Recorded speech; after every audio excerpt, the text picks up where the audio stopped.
Welcome into the Tidewater Summer League YouTube channel for the regular season finale between your Suffolk Voyagers and Edenton Steamers. I'm Hayden Bandel. Thank you for joining me tonight here from historic Hicks Field. This is the only meaningful game tonight as the Suffolk Voyagers have the opportunity to clinch the 5 seed in the PCL playoffs with a win. If that were to come to fruition, they would be the away team in a 4-5 matchup against the Virginia Beach Sea Dogs on Tuesday at 4 p.m. With a loss, the Voyagers would be the 6th seed, meaning they would play the 3-seeded Greenbrier Knights at Lakewood Park. That game would follow the conclusion of the Sea Dogs and Redbirds. Regardless of what happens tonight, we will have both playoff games at Lakewood Park right here on the Tidewater Summer League YouTube channel. Starting lineups, leading off and playing center field for Suffolk is B.K. Wilson. Trevor Mason is the starting shortstop, batting second. Philip Forbes, who started every game in right, will do that again tonight, batting third. Rylan Brown, the designated hitter, in the cleanup role. Aiden Oates will be behind the plate for the remainder of the season. He's in the 5-hole tonight. Benny Spady playing first base, batting sixth. Ahmad Goldson, and what could be his final game of the season, batting seventh, playing left field. Alex Kowalski getting the start at second base. He'll be batting eighth. And the 9-hole hitter, Alex Gilasano, is playing third base. Starting pitcher for the Suffolk Voyagers is Caleb Bilal. And the starting lineup for the Edenton Steamers, Nate Paulson will be the center fielder leading off. Chase Bruno, the shortstop, batting second. Tanner Thatch will be batting third, and he is starting tonight on the mound for Edenton. Jeremiah Boyd doing the catching, batting fourth. Alden Cottle, the third baseman, batting fifth. Tate Abbott will be batting sixth, playing first. Jackson Hipp in the 7-hole, playing right field. Out and left is Hunter Cole, batting eighth, and in the 9-hole is Bryce Stevens playing second base. First pitch from the lefty Tanner Thatch is a breaking ball that's taken low from B.K. Wilson, 1-0. Wilson has been very successful against the Steamers this season as it's the 1-0 up the middle to Bruno. And his throw to first is in time. Chase Bruno, he was just awarded the best defender on the Steamers. They had a pregame ceremony. Bruno was named the best defensive player for Edenton this season, and first play of the game tonight, he was able to throw out B.K. Wilson for out number 1. That'll bring up Trevor Mason.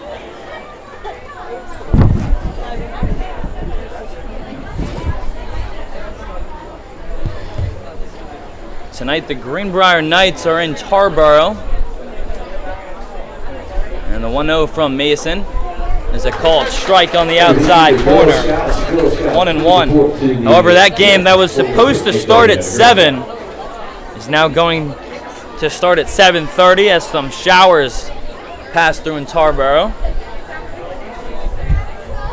That game, of course, does not have any meaning on the standings, with Tarboro already having clinched the number 1 seed, and Greenbrier will be the 3 seed.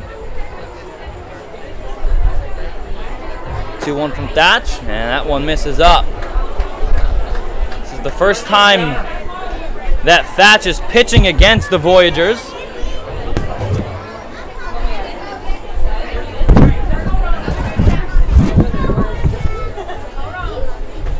Mason takes a called strike.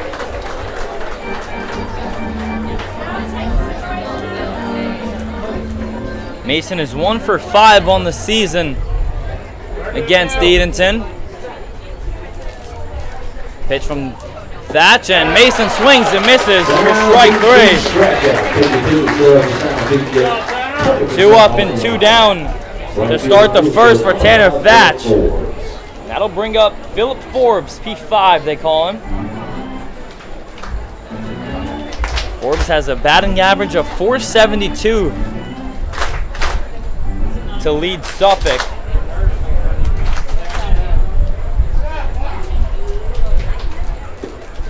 And he takes the first pitch from Thatch low, 1-0 the count.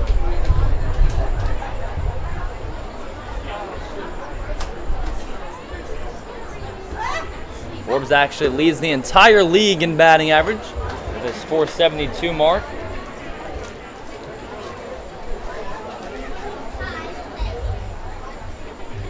.20 pitch. And that one is above the letters of Forbes, and Quickly, Thatch is behind 3-0 after retiring the first two batters.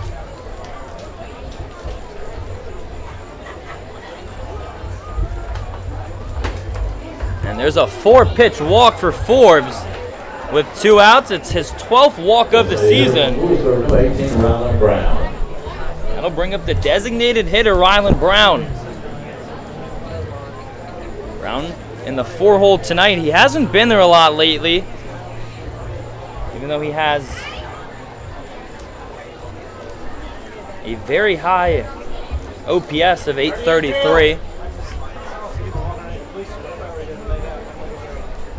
And he swings and misses at the upstairs fastball, 0-1. Brown is just 1 for 7 this year versus Edenton. His only hit came here in Edenton, a 2-run home run over the Teal Monster in left field.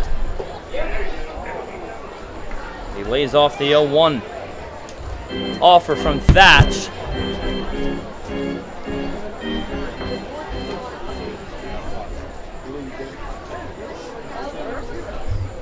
Steamers are 4-0 against the Voyagers this year, and Brown gets fooled on a breaking ball. And now it's 1-2.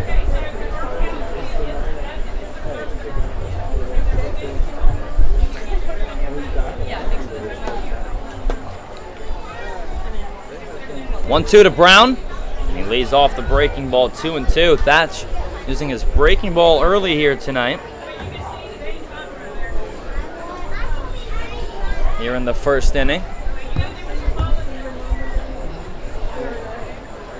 2-2 pitch, and that one's in the dirt, and the count is now full. Steamers have outscored the Voyagers in the first 4 games by a total of 46-7. They have manhandled Suffolk this season. Payoff pitch, and Brown taps one back to Thatch. It's over his head, and it'll be booted by Cottle, and Brown will arrive safely. So after Thatch retired his first 2 batters of the night, Forbes walks, and Brown reaches. See how the official scorer scores that tonight in Edenton. Yes, from CCBCS, it's number 13, Aiden Coates.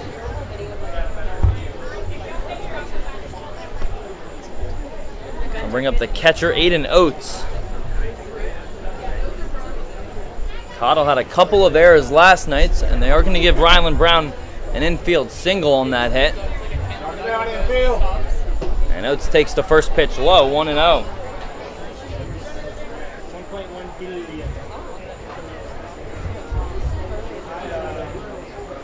Oates is 0 for 4 against the Steamers this season.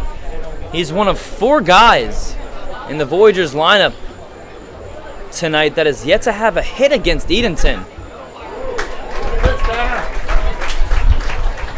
Just speaks to the level of how dominant Steamer pitching has been against the Voyagers. They've only scored 7 runs in the first 4 games. Ready in the field. Thatch checking in on Forbes. 1-1 offer is a breaking ball that is swung through by Oates, and the count goes to 1-2. One more, buddy.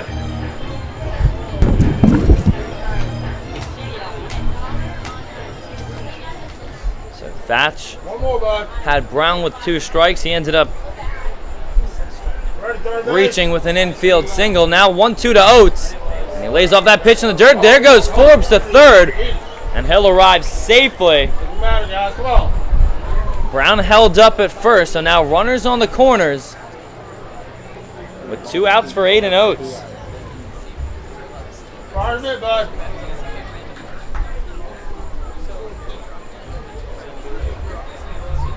Oates has 8 RBI on the season for Suffolk and looking to give them the lead early on here tonight. Thatch gets the signs from Boyd behind the dish. 2 on, 2 out, 2-2 the count. Here's the pitch to Oates, and that one misses away, and the count is now full.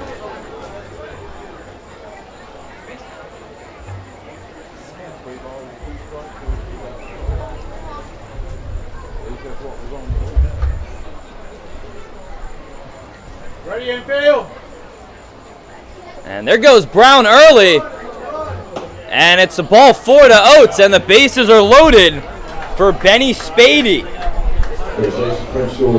Brown left way early before Thatch even threw the ball. No one in the Steamers defense from the infield said a word.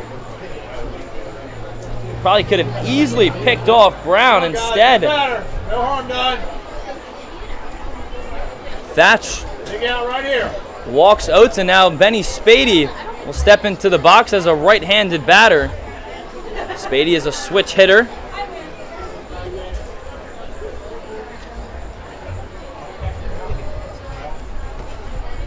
And the first pitch that he sees, he swings and misses. On a pitch in the dirt, 0-1. Good job, bud. Ready and field. Spady leads Any base. the team with home runs. He has 3 on the season. 0-1 from Thatch. And Spady quickly behind, 0-2.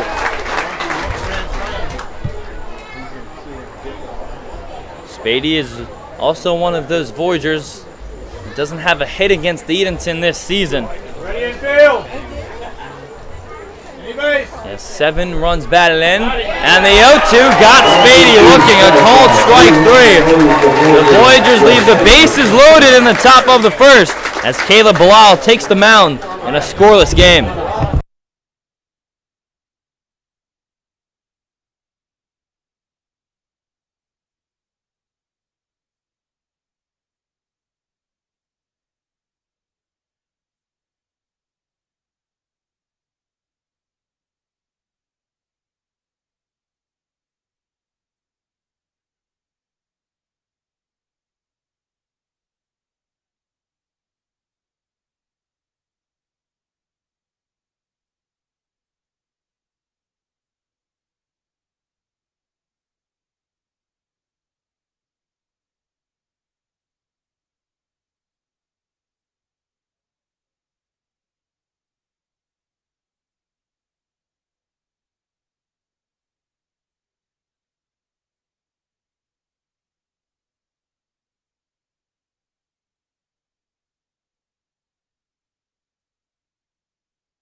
Get your game on with D-Bat of Virginia Beach. Baseball, softball, training, and more.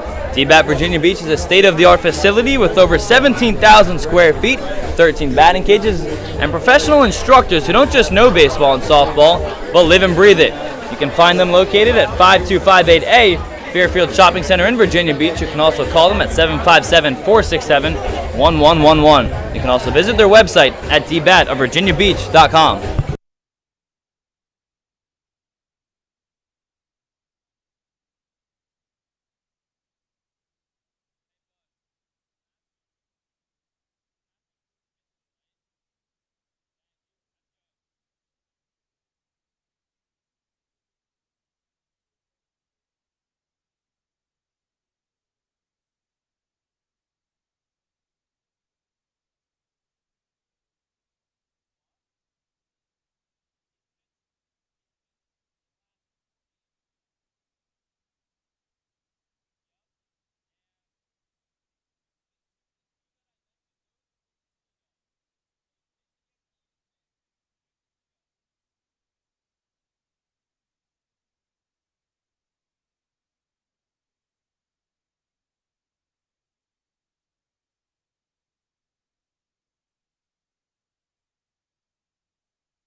Caleb Bilal making his 4th start of the season for the Suffolk Voyagers, and his first pitch to Nate Paulson is a called strike, 0-1.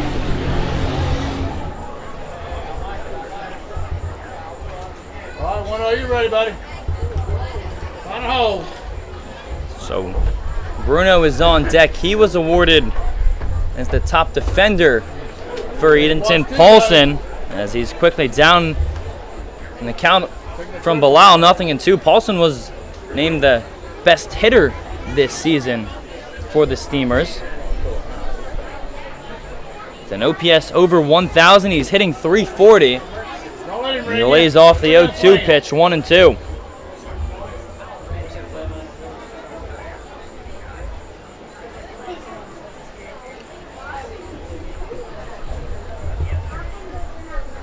One-two from Bilal is shot out to center, and BK Wilson is over there for out number 1.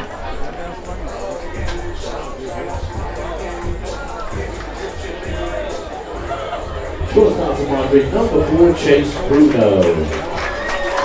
That'll bring up Chase Bruno as Nate Paulson gives him some advice on Caleb Bilal. Bilal has pitched against Edenton this summer. However, it was not in a Voyager uniform. First pitch breaking ball to Bruno, 0-1. Bilal pitched 2 games as a Sea Dog. Both were here at historic Hicks Field. And the 1-0 just misses on the outside corner to even up the count at 1-1.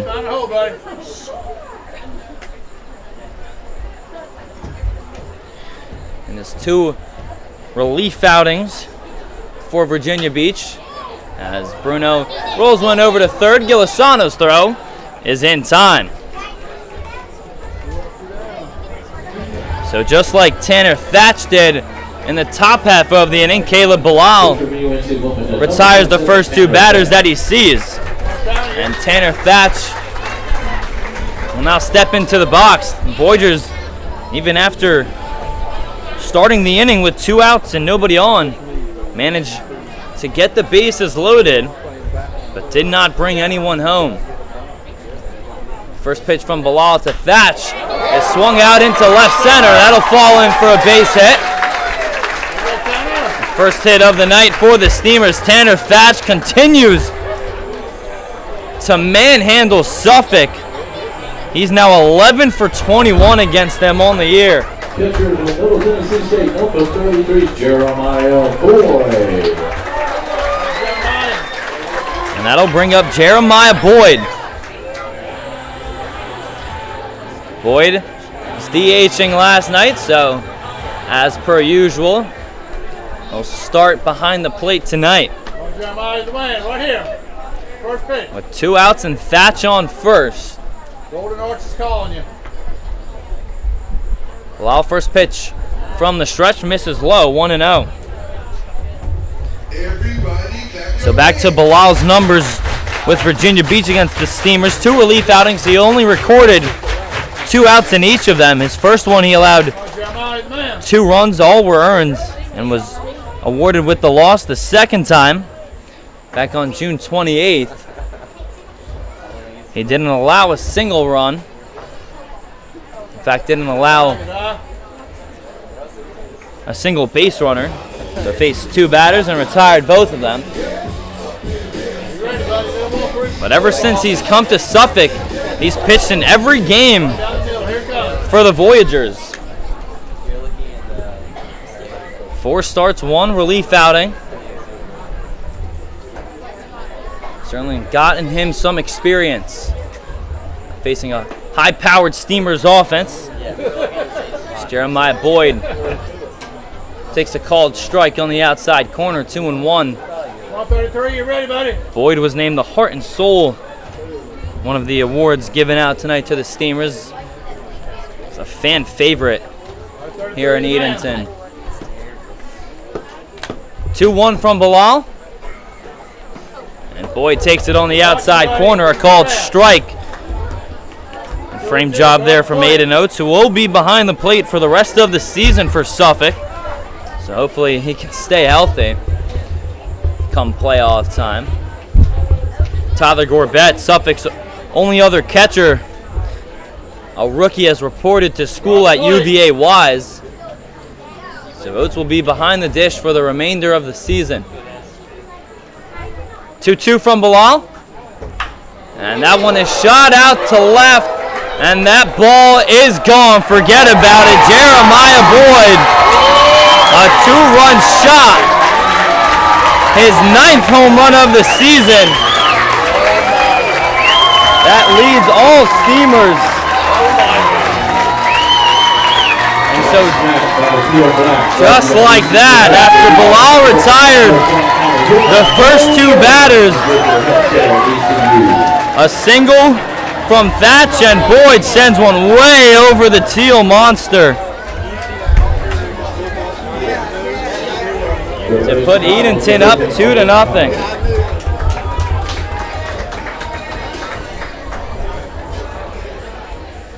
So that'll bring up the third baseman, Alden Cottle. And Cottle takes the first pitch for a ball, 1-0.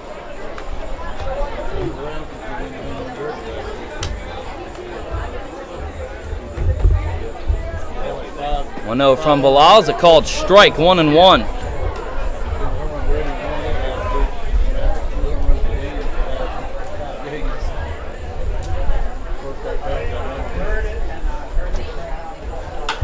And that one is flied out to right. In comes Phil Forbes.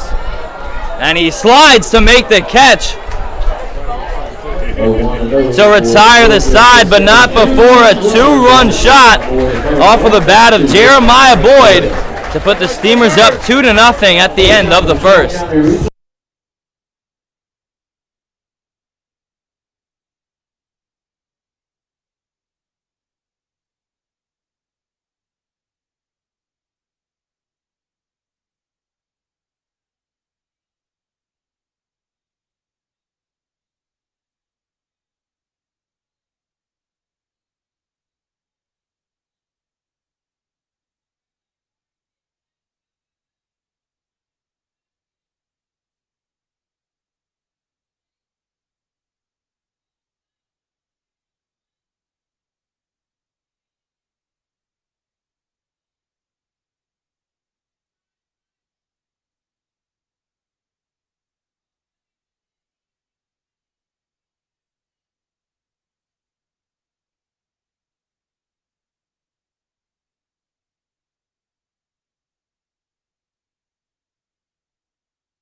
Tanner Thatch now pitching with a lead after Jeremiah Boyd had a 2-run home run in the last half inning as Ahmad Goldson, the lefty, takes a first pitch ball from Thatch. So both pitchers in the first inning retired their first 2 batters. As Goldson takes a called strike on the inside corner. Good spot there from Thatch. They both ran into trouble. Thatch ended up leaving the bases loaded. That pitch misses to Goldson, 2-1. And Bilal, first pitch he threw to Thatch was singled into center. And then Jeremiah Boyd hit one over the left field fence. 2-1 offer. And the curveball is a called strike, 2-2. Ready in field.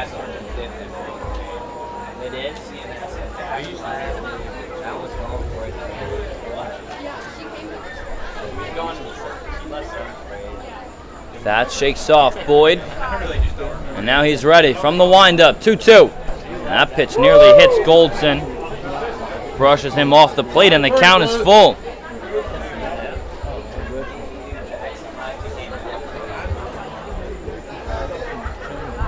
Goldson has struck out 14 times in his 42 plate appearances. Payoff pitch from Thatch, and he swings and misses for strike 3. That's the third strikeout of the night for Tanner Thatch. Did you guys go mountain biking? That'll bring up Alex Kowalski.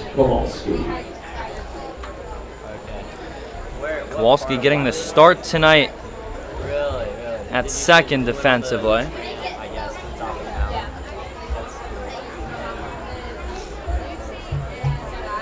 Kowalski back in the box, and he takes the first pitch. Strike, 0-1. Did you go to the rodeo? So much fun. Yeah, I went. Yeah, Kowalski quickly behind, 0-2.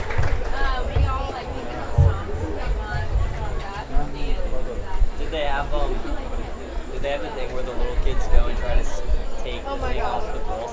It's so funny. I did that. And Kowalski lays off that pitch outside. The count moves to 1-2. Kowalski getting some more opportunity. Caden Hilberger on the bench tonight. And he sends that one out to center field. Back goes Paulson to the warning track, and he'll one-hop the fence. And pulling it to second base with a one-out double is Alex Kowalski. He continues to stay hot, the reigning PCL Player of the Week.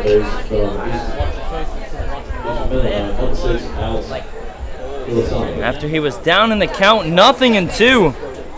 Yeah. And you had to grab the thing off the balls like here. Kowalski, who just now has 5 hits on the season, 4 of them have been for doubles.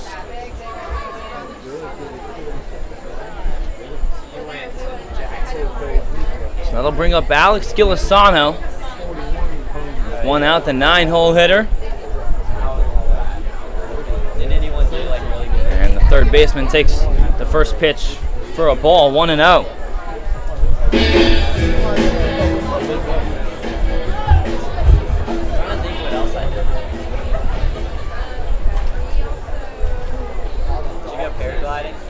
Gilasano is 0 for 8 against the Steamers on the year. Yeah, I did that. That's that pitch. That was It's blocked by Boyd. 2-0 the count. You got sick? Yeah. You throw up in the thing?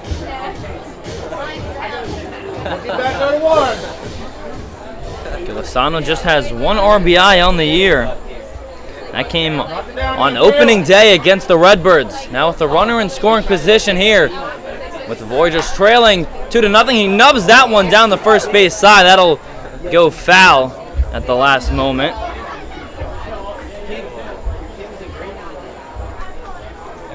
Pitch jammed Gilasano.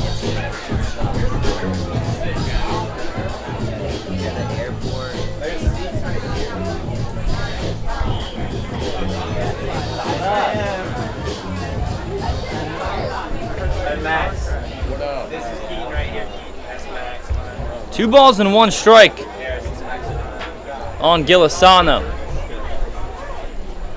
Back to 1. Here's the delivery from Thatch. He keeps looking over on Kowalski on second, and it misses away. Come back in it, buddy. So now a good hitter's count for Gilasano, who has yet to have an extra base hit this season. Hitting an even 200 coming into the night. 3-1 pitch, and that's a called strike. On the outside corner of home plate, and now the count is full. Voyagers have already drawn a lot of full counts off of Thatch, making him work early first time through the order. Payoff pitch, and that misses for ball 4. It's the 3rd walk of the night for Thatch, and it puts runners on first and second for the leadoff hitter, BK Wilson.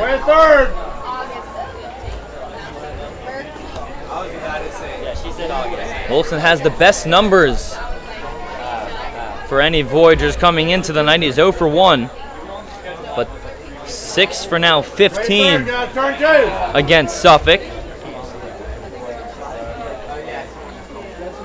Bruno holding Kowalski closely at second, and there's a first pitch strike, 0-1. This is just the 10th game of the season for Wilson.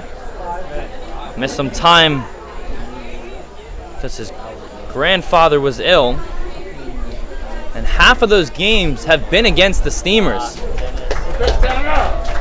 He quickly falls behind in the count, 0-2.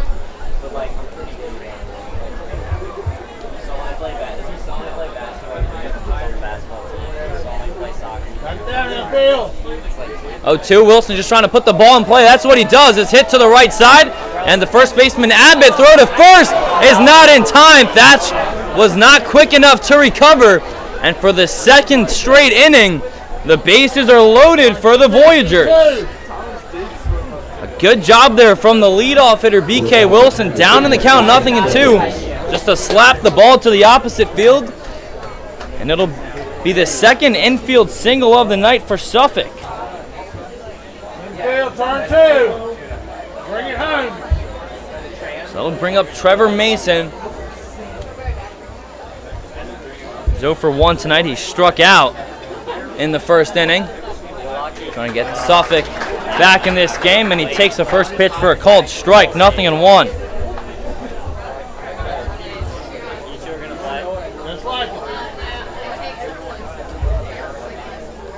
A 1 pitch, and Mason quickly behind, 0-2, and the throw down from Boyd gets Kowalski.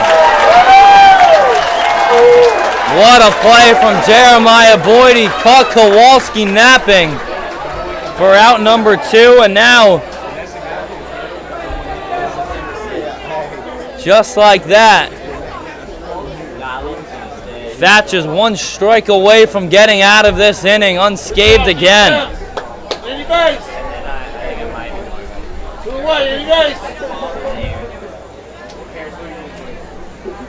0-2 on Mason. That ball is outside, 1-2.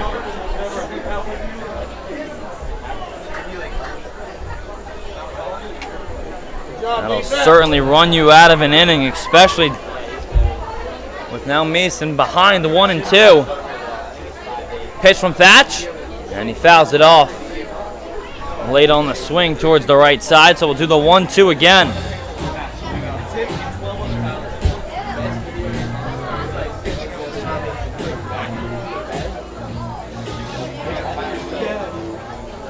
One more time right here. Ready, third base. That's getting the signs from Boyd behind the plate. Delivery to Mason is a called strike 3 to retire the side. The Voyagers run themselves out of the inning. They've now left 5 runners left on base as we head to the middle of the second here in Edenton.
6, 7, 8 due up in the bottom of the second for the Steamers. That's Abbott, Hip, and then Cole. And the first pitch to the lefty Abbott is hit right up the middle of the diamond and into center field for a base hit. Steamers have swung at the first pitch often here tonight. First Thatch and now Tate Abbott to get things started in the home second. Now Jackson Hip getting the signs from his head coach Justin Hill down the third base side.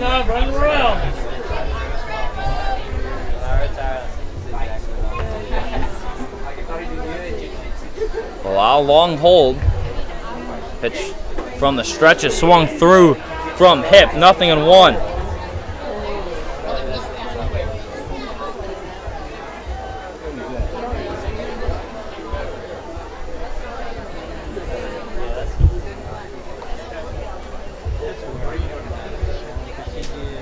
All right, 1-9, base hit. 0-1, and Bilal throws over to Abbott. Abbott's not a stolen base threat. He has not attempted to steal a bag this season. Does have a big lead over on first. And that pitch is hit out to center. BK Wilson strides back a couple steps for the first out. Oh, let's go.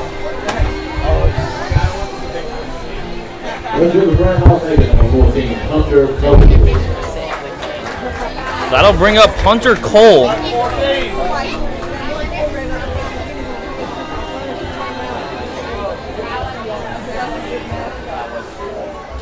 Cole, the lefty, starting out in left field tonight.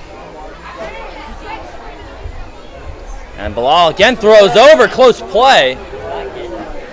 But Abbott dives back in safely. He does have a hefty lead on first.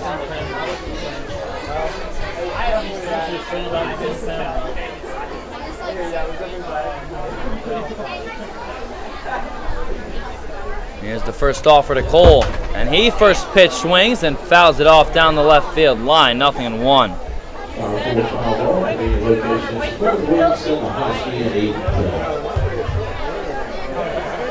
Cole is 3 for 11 this season against the Voyagers.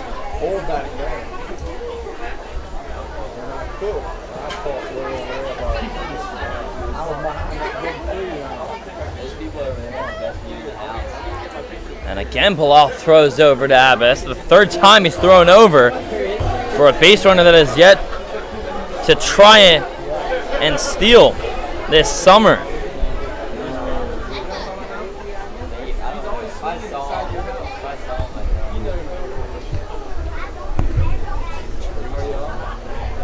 And the 0-1 is hit to the second baseman. Could be two. Mason the flip, and Kowalski can't come up with it. The flip from Mason was a bit high. Kowalski tried to barehand it, and instead everyone is safe. That'll be an error on the Voyagers that allows Hunter Cole to reach base and Tate Abbott to move to second.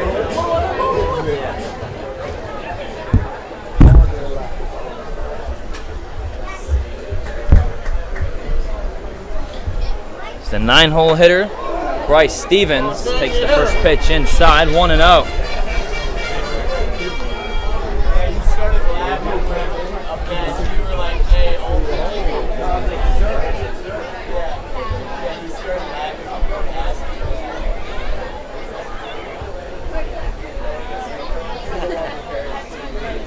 One out here in the second as that pitch missed to Stevens, 2-0. Stevens was in the leadoff hole a couple weeks ago, but just struggled hitting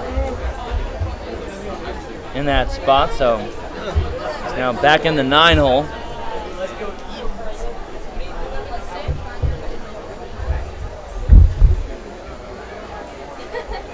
Long hold from Bilal. Here's the 2-0, and that one's hit up the middle. This one could be two. Flip to Mason onto first, and that time it's in time for the 4-6-3 inning-ending double play.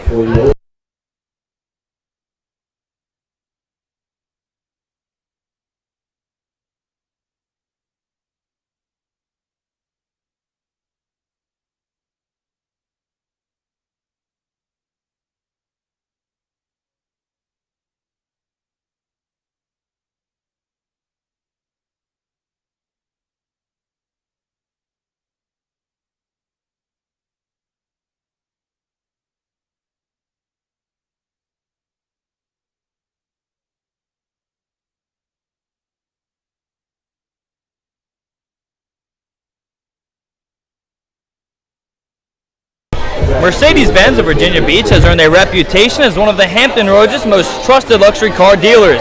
Since their establishment in 2014, they found themselves as a premier name for Mercedes-Benz sales with exceptional service and unbeatable selections. If you're looking for a new or pre-owned Mercedes-Benz, they're the place to go to, being the premier dealership in Virginia Beach with a vast selection of vehicles and easy leasing and financing. They're located on 4949 Virginia Beach Boulevard in Virginia Beach. You can call them at 757-499-3771. You can also visit their website at mercedes-benzofvirginiabeach.com.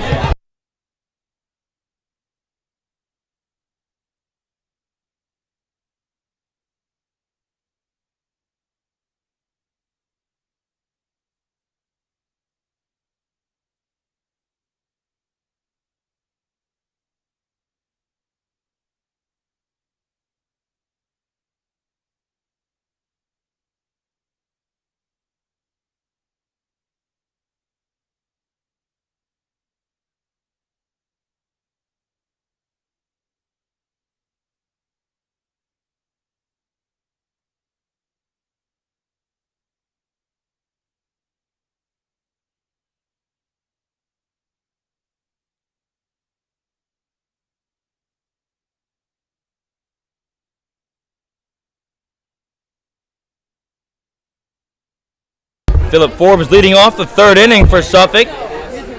Voyagers have had the bases loaded in both 2 innings, but have yet to produce a run. And Phil Forbes takes the first pitch, strike, 0-1. It's Chad Andrazik-like from Tanner Thatch. 0-1 from him, and that one shot out to center. Back goes Paulson. Well, he'll have enough room in the warning track to reel in the first out. There's a hitter from Fulford, maintained Ron Brown. Hey, the golf game contestants, we need you guys reporting this up to customer services. The golf game contestants. So that'll bring up Rylan Brown. Warriors have 3 hits off of Thatch tonight. Brown has one of them as he fouls back the first off for 0-1. In fact, 2 of those 3 hits from Voyagers were infield singles off the bats of Wilson and, of course, Ryland Brown. A 1 pitch. Brown lays off the breaking ball, evens up the count, 1-1.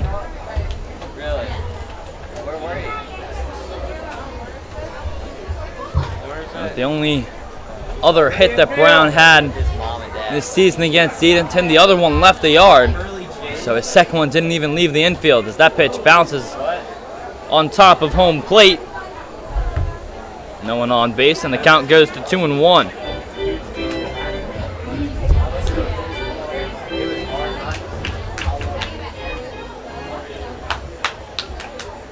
Trevor Mason is warming up in the Voyager bullpen. Brown takes a breaking ball for a called strike as he bends his knees and asks the home plate umpire a question.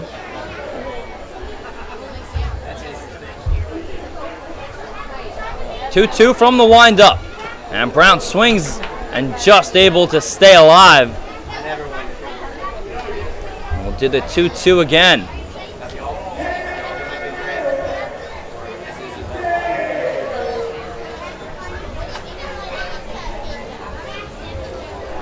Ready and field.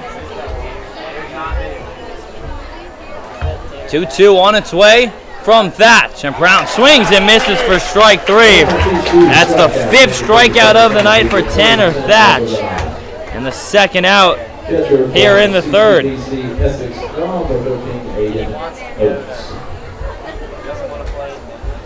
I'll bring up Aiden Oates.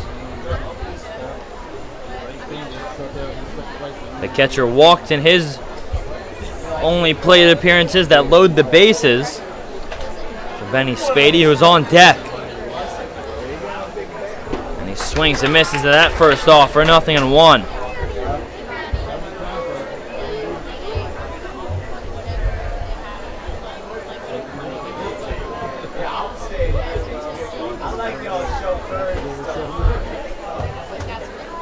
Let's lays off that pitch from Thatch, 1-1.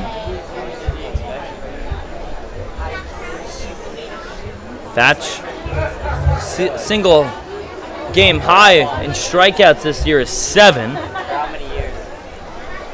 That came out of relief against the Norfolk Redbirds. That was back on the 14th of June. That was actually his first time on the mound for the Steamers.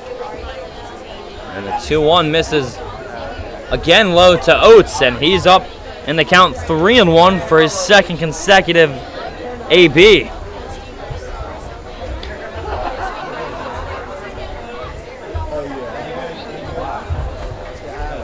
Thatch walked 3 batters in his last start in 3 innings against Tarboro. He's already walked 3 here tonight, and Oates fouls off that pitch from Tanner, and the count is now full. 2 outs in the top of the third. Edenton up 2-0 thanks to a 2-run homer in the first from Jeremiah Boyd, who leads the Steamers in home runs this season. Here's the payoff pitch to Oates, and a called strike 3. He knew it immediately. 6th strikeout of the night for Thatch. He sets the Voyagers down 1-2-3 here in the top of the third.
Top of the lineup for Edenton, 2 up here in the 3rd inning against Caleb Bilal. And Nate Paulson fouls off his first pitch, 0-1. So Bilal has done his job the first time through the order, just 1 blemish on the 2-run homer from Jeremiah Boyd. Boyd just looking to tack on some runs. And the 0-1 is fouled off of the foot of Paulson, 0-2.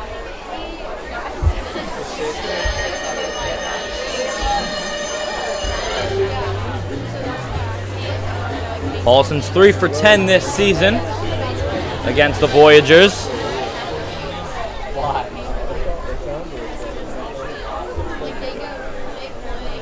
0-2 pitch is chopped over towards the left side. Trevor Mason is there, and his throw across the diamond is scooped up by Benny Spady for the first out. Do not sit on the ledge behind home plate. We're going to foul ball hit you there. Nice job there from Trevor Mason, showing his depth and his arm strength. To retire Paulson for the second time tonight, that'll bring up Chase Bruno. Bruno's 4 for 14 on the year against the Voyagers, and he slaps the first pitch into right field. Philip Forbes thought about trying to throw him out at first, but he'll lob it in, and it's a one-out single for the shortstop, and that'll bring up Tanner Thatch, who's 1 for 1 with a single himself. Thatch singled into center field on the first pitch that he saw from Bilal. See what he decides to do on the first pitch here. Bilal throws it in the dirt. Unhittable pitch, 1-0. Thatch has just killed the Voyagers this summer with his single back in the first. He's now 11 for 21 against them. 13 of his 24 RBI have come against Suffolk, along with 4 out of his 6 home runs. 1-0 pitch, and that one's fouled back. 1-1.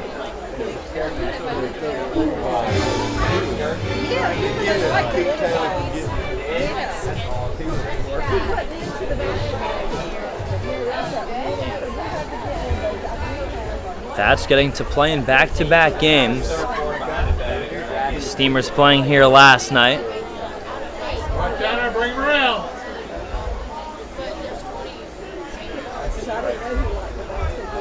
1-1 from Bilal, with Bruno on first. And that pitch just misses from Caleb, 2-1. That's only able to play on the weekends now for Edenton because he has reported to school at UNC Wilmington, which means that he will not play in the playoffs for the Steamers unless they advance to the championship game. He fouls that one out of play towards the left side, and the count evens up at 2-2. You got 2 on you, go on play.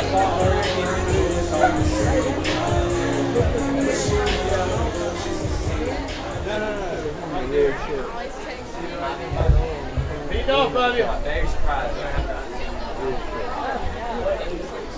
2-2, and Bilal will throw over to keep Bruno in check. I got you now. I was looking up there. I couldn't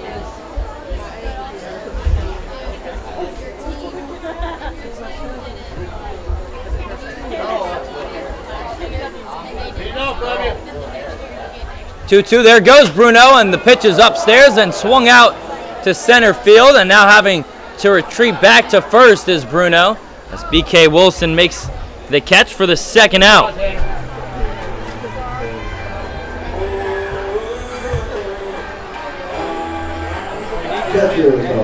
So that'll bring up the fan favorite, as you can hear from the ovation of the crowd, Jeremiah Boyd.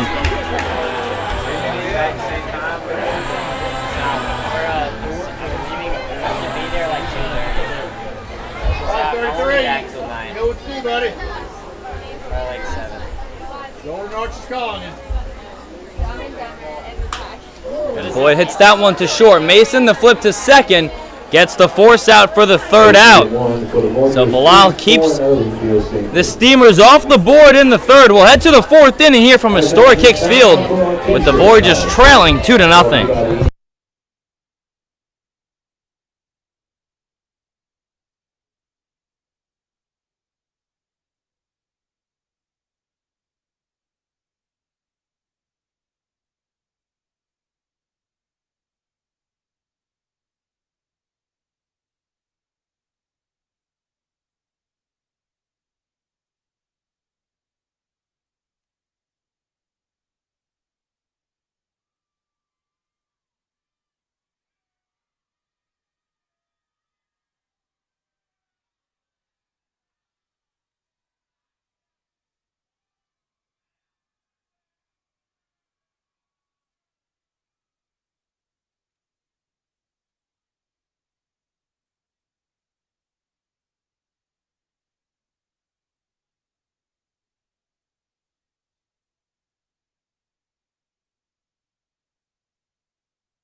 Interesting to see Jacob Lawler, the first man out of the bullpen for the Steamers. Tanner Thatch goes 3 innings, throws 65 pitches, strikes out 6 batters.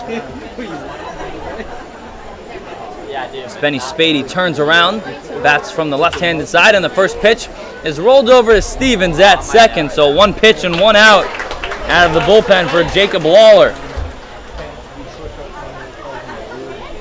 Voyagers were able to tack on 3 hits off of Thatch and also drew 3 walks. It was the second consecutive start that Thatch had walked 3 batters, his last one coming against the River Bandits, who when last checked were trailing to the Greenbrier Knights 4-3 in Tarboro. Mod Golton, he swings at the first pitch and fouls it out of play, 0-1. Lawler has not come out of the bullpen for the Steamers since June 7th. That was the opening week of the season. A 1 to the lefty, and that's at the letters. Golton shrugs his head. 0-2. He's made 5 starts since as a reliever in his 2 outings. He went 2 2/3, allowing 1 earned run. Now ahead on Golton, 0-2. And that pitch misses away and low. And the count goes to 1-2.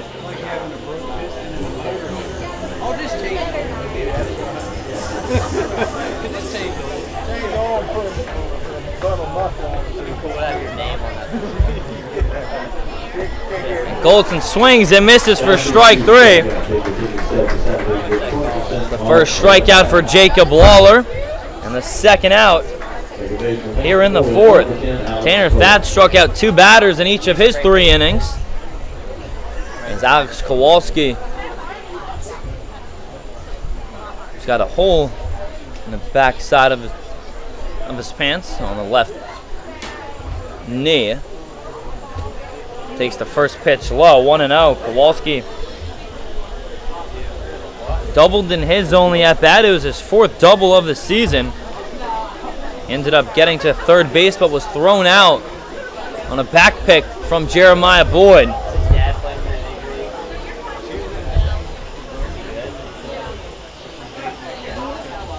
Kowalski ahead on Lawler, 2-0 after he retired the first 2 hitters. 2-0 pitch, and that one's fired in for a called strike, 2-1. I asked Kowalski the other week, because of how hot he's been, what's been going right for him. He just said that the baseball looks like a beach ball. The count goes to 3-1.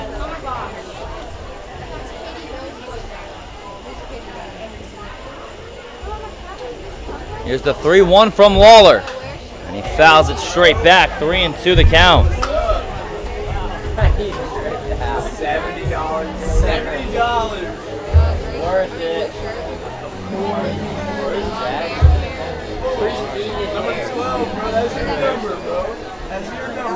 Lawler has 36 strikeouts in his 28 innings of work this summer. He's got 1 strikeout in the inning, and Kowalski bangs that one into the Voyager dugout. So we'll do the 3-2 again.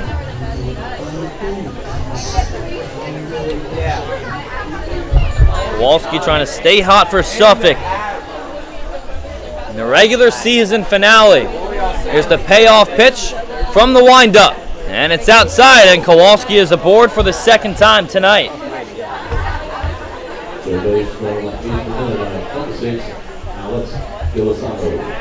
I'll bring up Alex Gilasano. Gilasano walked in his only plate appearance against Tanner Thatch. As Phil Forbes Sr. gives him and Kowalski the signs down the third base side.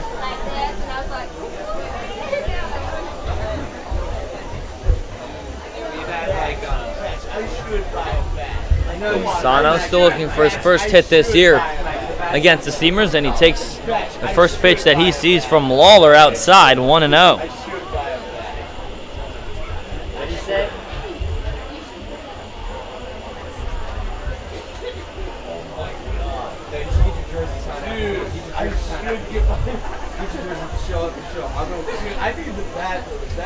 1-0 pitch, and that one swung through from Alex. Evens up the count at 1-1.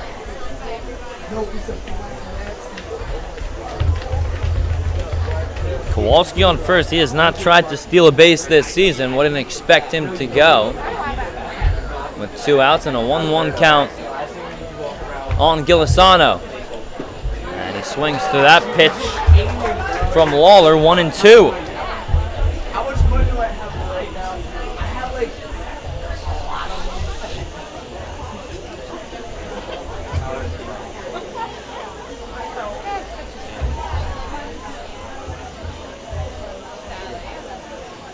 Lawler looks over at Kowalski.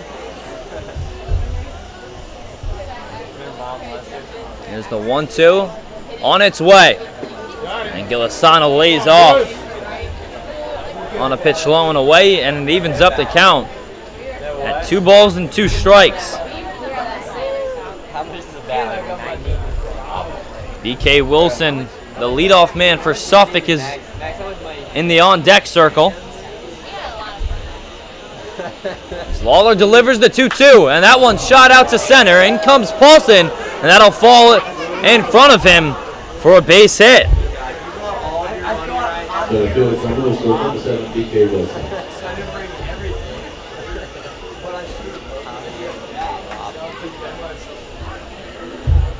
So just like in the first inning, the first 2 Voyagers fail to reach base. And then the next 2 do reach. 2-out walk from Kowalski, and then Gilasano singles to center. Bring up the lefty, BK Wilson. And Wilson swings at the first pitch, but lined right to the shortstop, Chase Bruno, to retire the side. The Voyagers have now left 7 base runners on base here tonight as we head to the bottom of the 4th here at historic Hicks Field.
Caleb Bilal out there for his 4th inning of work. His first pitch to Alden Cottle is flied out to right field. Forbes is under it. And a quick out for Caleb Bilal. He's just at 35 pitches.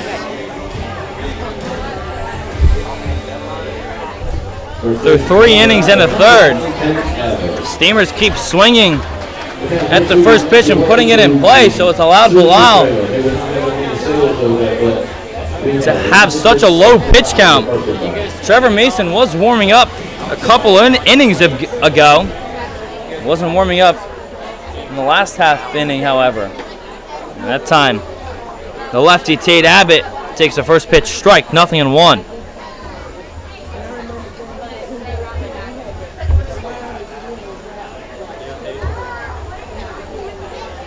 Well, nods off Oates a couple of times. Now he's ready. And that one is hit to the shortstop Mason for out number 2. So just 3 pitches in the inning for Bilal, and he's got 2 outs.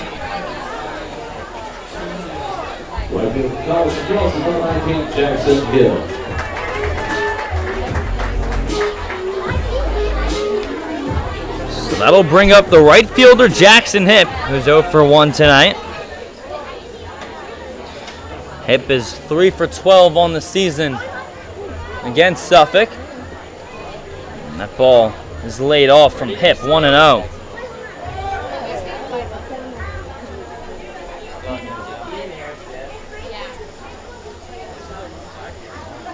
And the 1-0 is fouled down the third base line.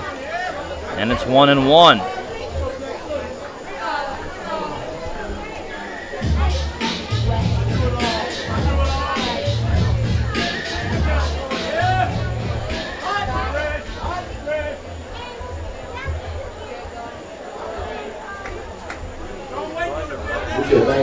Two and 1 the count now on Hipp after he lays off the 1-1 offer.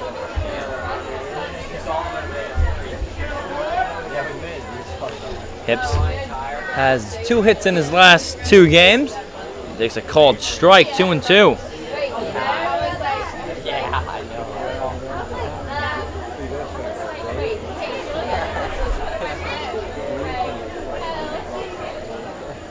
Someone else in that picture is like, we shoot Tom. 2-2 from Bilal, and that one is hit to the third baseman.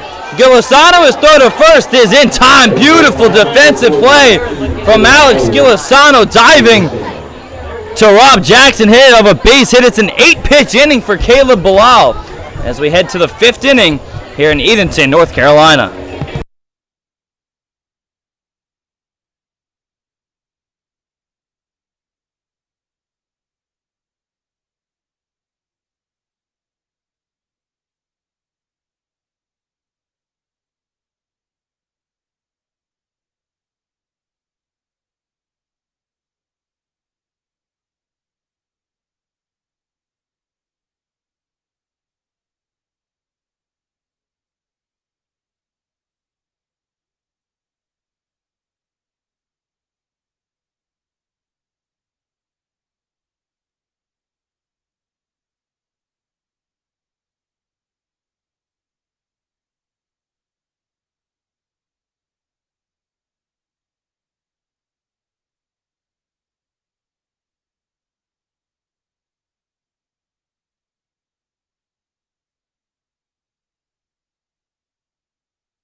Get your game on with D-Bat of Virginia Beach. Baseball, softball, training, and more. D-Bat Virginia Beach is a state-of-the-art facility with over 17,000 square feet, 13 batting cages, and professional instructors who don't just know baseball and softball, but live and breathe it. You can find them located at 5258A Fairfield Shopping Center in Virginia Beach. You can call them at 757-467-1111. You can also visit their website at dbatvirginiabeach.com.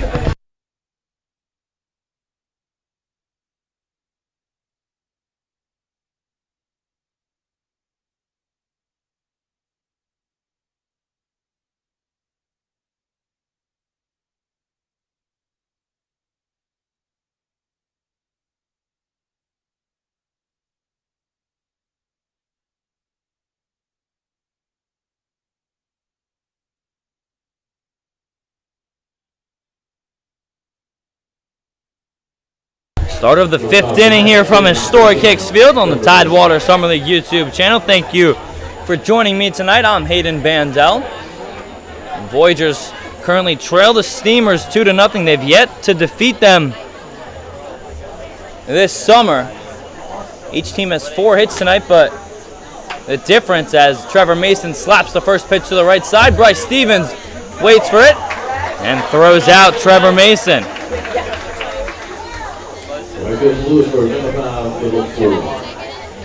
So that'll bring up Philip Forbes.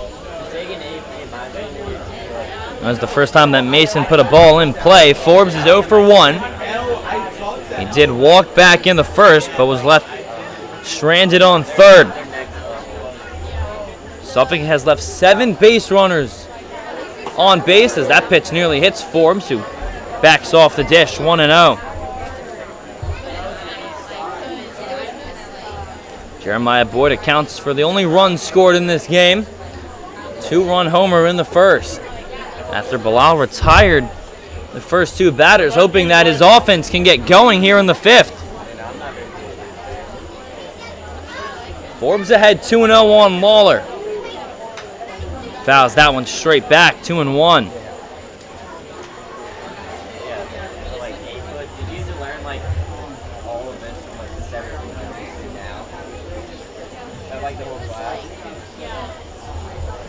Forbes has the highest batting average in the PCL. Looking for his first hit tonight. And again, that one brushes him off the plate. And the count moves to 3-1.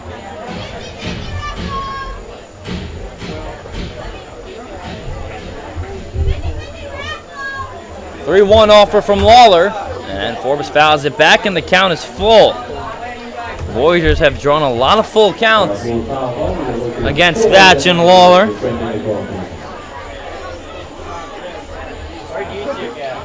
3 Voyagers have walked. 7 have struck out.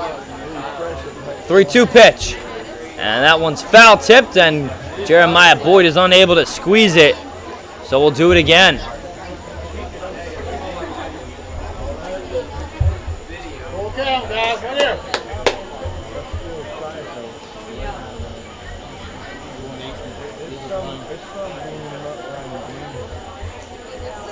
Philip Forbes is not a big strikeout guy. He's just struck out 5 times this season. A ridiculous rate of just putting the ball in play. Here's the payoff pitch from Lawler, and it's up high for ball 4. The second walk drawn from Forbes, and the second off of Jacob Lawler gives the Voyagers a 1-out base runner. Turn 2, guys. That'll bring up Ryland Brown, who's 1 for 2 tonight. He already has 1 2-run home run here in Edenton. And the Voyagers could use one here right now. First pitch from Lawler. And that's a called strike. Jeremiah Boyd was unable to catch the ball, but nevertheless, it is a strike. Ryland Brown put on a show here a couple of weekends ago in the home run derby.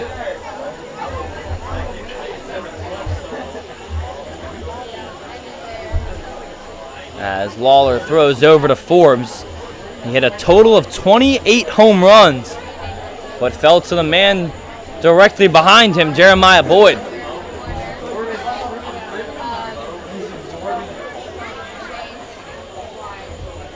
And again, Lawler throws into Forbes.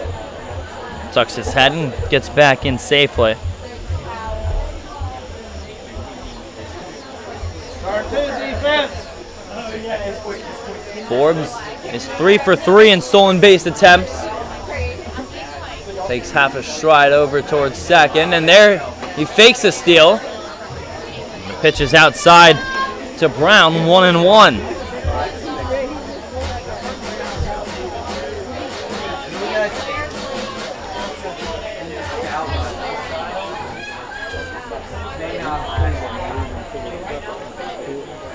One ball, 1 strike, 1 out, 1 on. Here's the pitch from number 1, Jacob Lawler. And he'll throw over to Forbes. Close play as Abbott shows the ball to the first base umpire.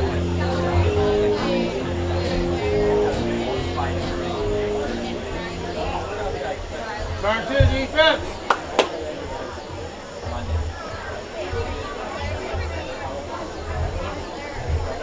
1-1 offer. And Brown swings through the breaking ball. 1-2. Brown struck out in his last at-bat. Now behind on the count on Lawler.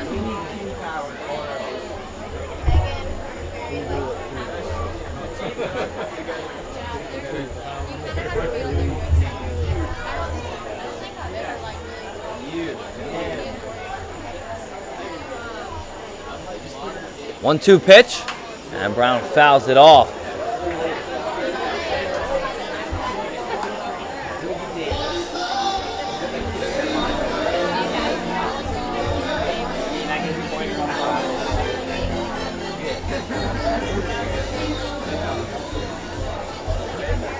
Lawler started a game. It's actually his first start of the season against the Voyagers.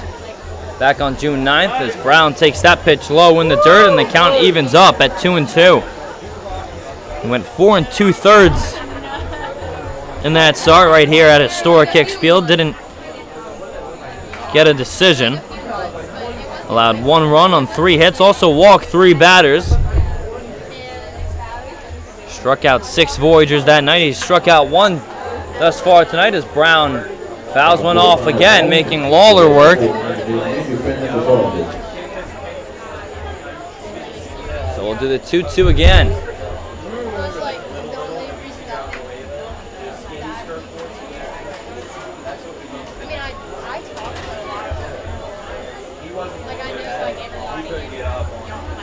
Two to Ryland Brown, and he hits one off of home plate and down the third base line, and he's going to have his second infield hit of the night. Put the ball where you can, Ryland Brown. Runners on first and second. As Brown has his second hit of the night. Aiden Oates, the catcher, will step into the box.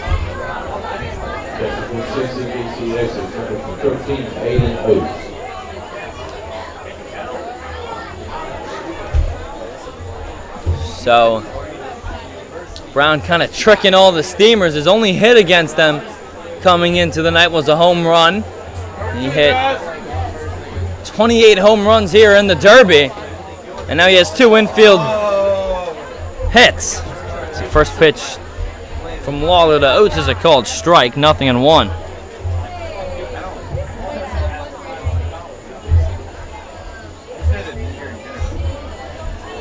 Voyagers just trying to score here. They've already left 7 runners on base. They have 2 on here in the 5th as Oates fouls that one straight back, and now he's behind 0-2.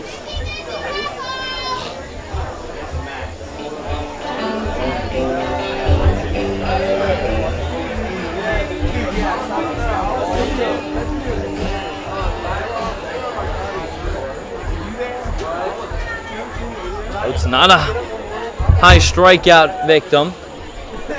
Struck out with his last at-bat now just 7 times this summer. Now trying to put the ball in play. Down 0-2. He checks the swing. Did he go around? The first base umpire says he does not. And the count goes to 1-2.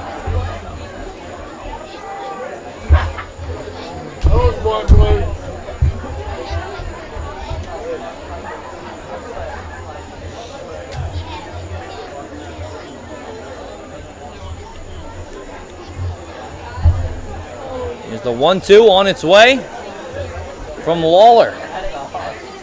And Oates fouls it off, making Lawler work now.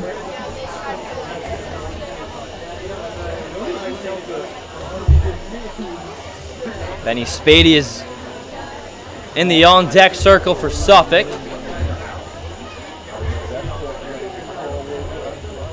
With a 1-2 count on the catcher, Oates.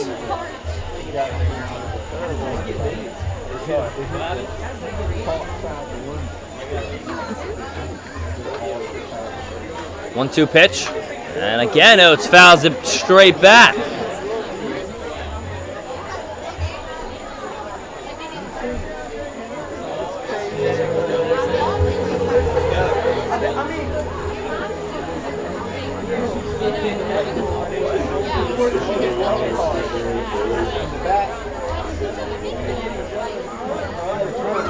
Oates trying to knock in a run for Suffolk, who trail 2-0.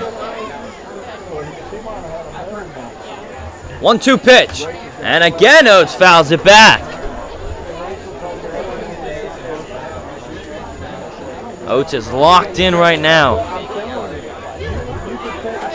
He's 0 for 1. He's walked and struck out looking against Tanner Thatch. First time facing Lawler tonight.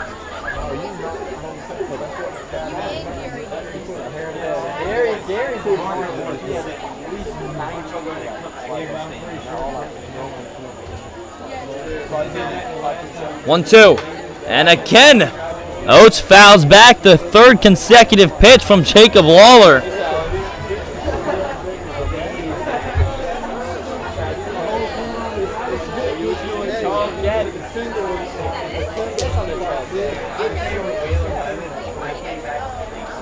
No action in the Edenton bullpen. This inning belongs to Lawler. Here's the 8th pitch of the at-bat. And first Oates calls time.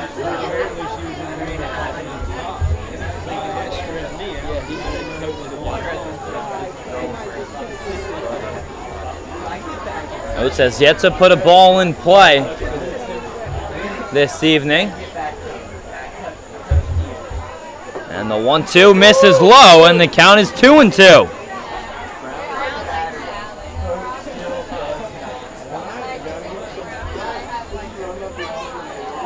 Guys.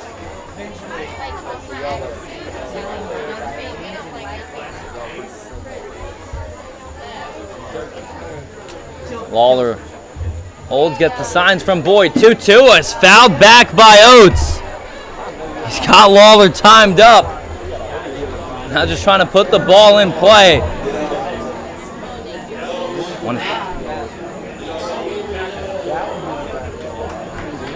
Quality at bat here from Aiden Oates. Trying to get the Voyagers on the board.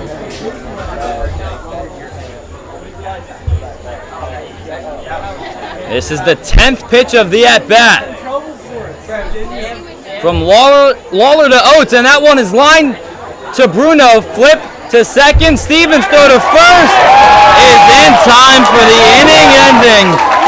6-4-3 double play. We are halfway through here in Edenton. Steamers still ahead, 2-0.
Hunter Cole leading off against Caleb Bilal.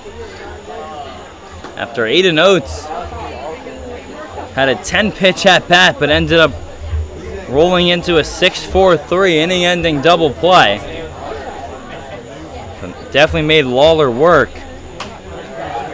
That pitch is flied out to left, and that'll dunk in for a base hit. Taking a hard turn around first as Cole and Hill immediately head back to first. Jacob Lawler has thrown 42 pitches in 2 innings. Caleb Bilal threw his first 4 is at now 45. As Bryce Stevens steps into the box, he and his only at bat also grounded into an inning-ending double play. And he takes the first pitch strike from Bilal, 0-1.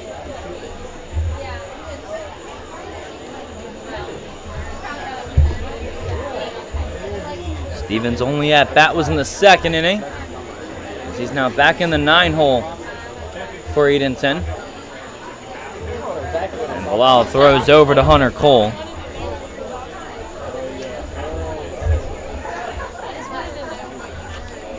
Cole, who's on first base, has not been thrown out the 3 times that he's tried to steal.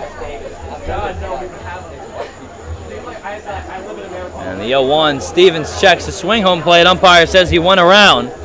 And Bilal's quickly ahead, 0-2.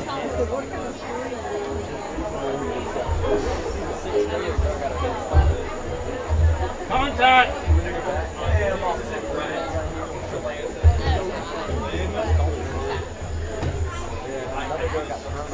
Bilal steps off. Cole walks back into first. Has Stevens ahead, 0-2. Stevens is 3 for 11 this summer against the Voyagers, and he pops one up in foul ground. First baseman Spady and Oates come for a look, but it'll land into the Suffolk dugout and hops into the crowd.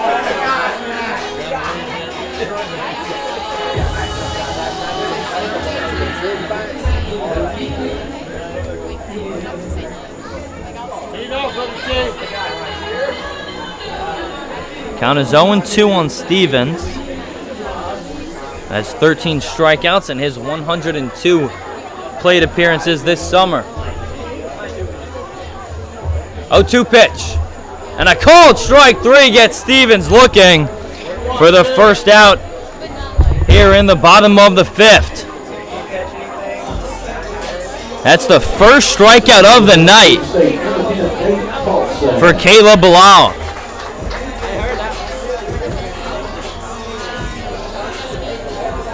Now, the hitter of the year for the Steamers, Nate Paulson, steps into the box with 1 out and 1 on. And Bilal's first pitch just misses below the knees of Paulson, 1-0. By far the best performance that Bilal has had in either a Sea Dog or Voyager uniform.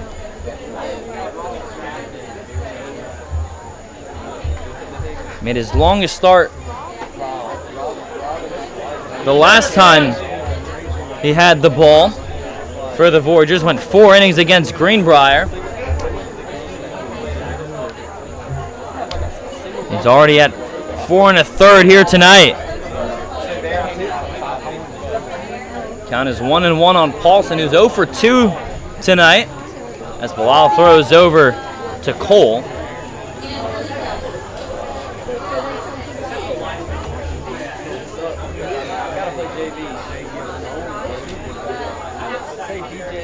Two runs in this game. Came back in the first inning on 1 swing from Jeremiah Boyd. And the 1-1 is shot out to right center. Back goes Forbes. He makes the catch. And thought about throwing it to first. Hunter Cole 75% of the way to second. So a hard out to retire Paulson for the 3rd time. bring up the shortstop, Chase Bruno.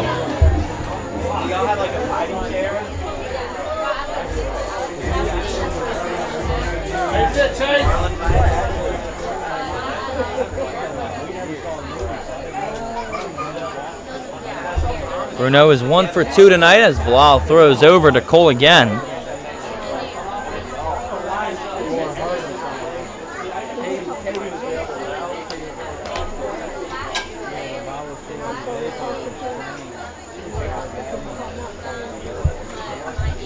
Bruno has a hit in every game that he's played in against the Voyagers as he rolls one to Gilasano, and his throw to first is in time to retire the side. We've played 5 innings here at historic Hicks Field. It's the Steamers 2, Voyagers nothing.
Mercedes-Benz of Virginia Beach offers Mercedes-Benz service and repairs, so you have access to the latest specialized technology and precise analysis from Mercedes-Benz trained technicians who undergo regular and frequent training, so they're always up to date on every component of your vehicle. Find them at 4949 Virginia Beach Boulevard in Virginia Beach. Call their service hotline at 757-499-3773. You can also visit their website at mercedes-benzofvirginiabeach.com. Top of the 6th inning here in Edenton. Voyagers are still scoreless. 6, 7, and 8 due up here in the inning. The Voyagers have not been shut out this season. 1-0 to Spady. It's a called strike, 1-1. They have scored 1 run on 3 different occasions.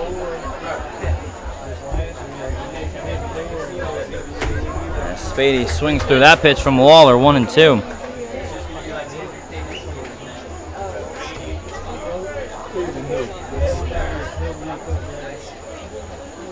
Averaging less than 2 runs a game against the Steamers coming into the night, and that number has only decreased from here on out as Spady swings and misses for strike 3. It's the second time that he's struck out tonight.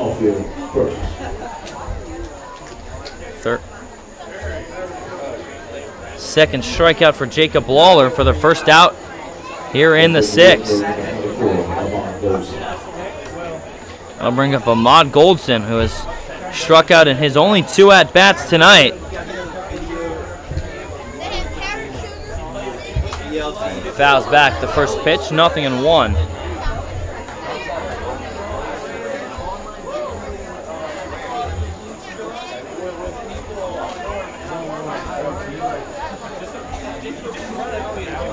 Goldson, the lefty, hit a home run on opening day against the Redbirds, but has yet to leave the yard since. The count evens up at a ball and a strike on the left-handed batter. 2 lefties in the starting lineup tonight. And if you count Benny Spady as a switch hitter, it's 3. Of course, Benny hit from the right side in his first at-bat against Tanner Thatch, who is a lefty arm. And Goldson, not sure what just happened there. He's grabbing his back as he walks back into the Voyager dugout.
So Nick Cleghorn is the first man off the bench for the Voyagers after Ahmad Goldson pulled his back.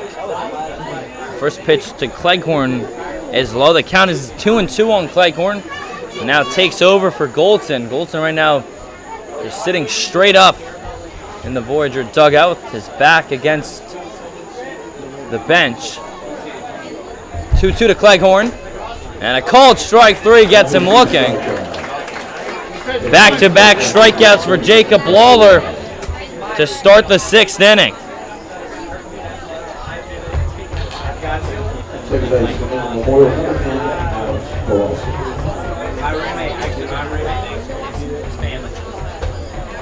That'll bring up the 8-hole hitter, Alex Kowalski.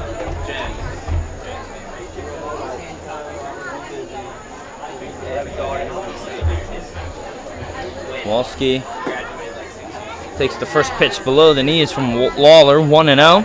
He's reached base safely twice tonight in his 2 plate appearances. As he drills that one out to left, back goes Hip, and he dives in foul ground but can't come up with it. Hip came a long way to try and run down that ball, but it was just out of his reach.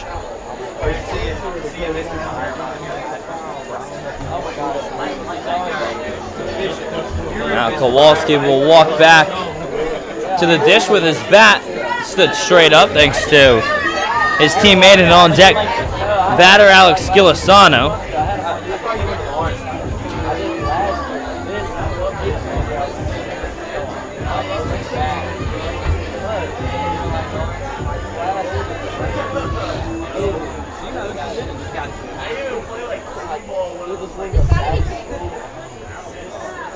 Count is 1-1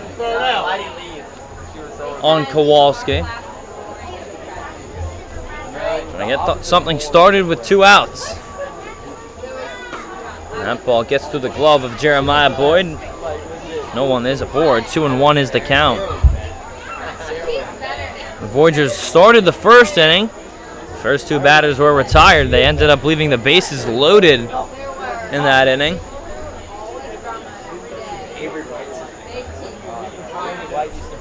2-1 pitch. And Kowalski swings through that one, and the count evens up at 2-2.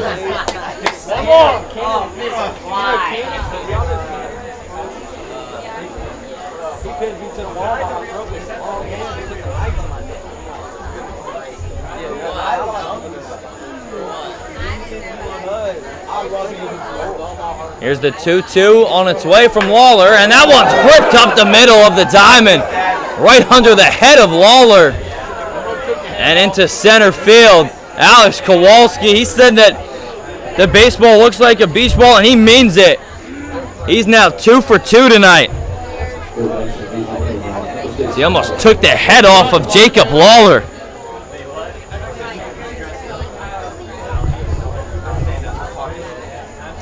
That'll bring up another man who has reached base safely in all of his plate appearances, Alex Gilasano. Trying to get something started here with 2 outs. And Gilasano, first pitch swinging, fouls one off towards the right side. Tate Abbott comes over for a look, but that'll land out of play.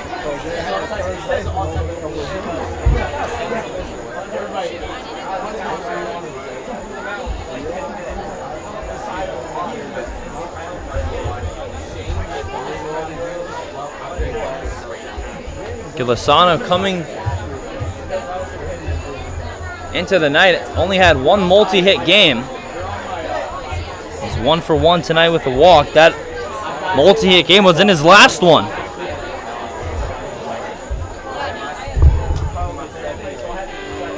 Trying to have his second consecutive multi-hit game. With Kowalski on first and a 1-1 count.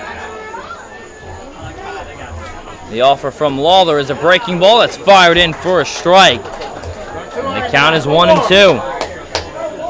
Ready and field.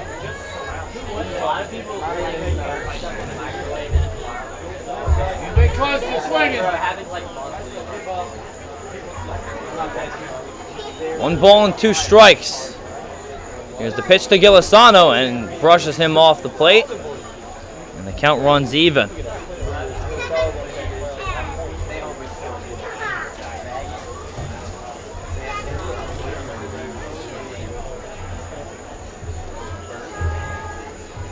Gilasano can reach. BK Wilson would be next.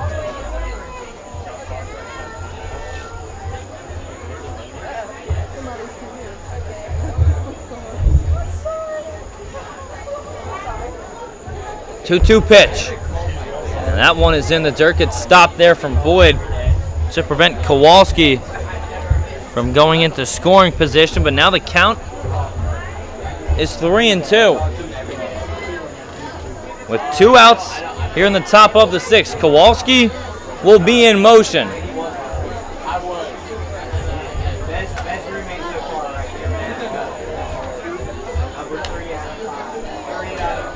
Singled off of Lawler in his only at-bat against him tonight.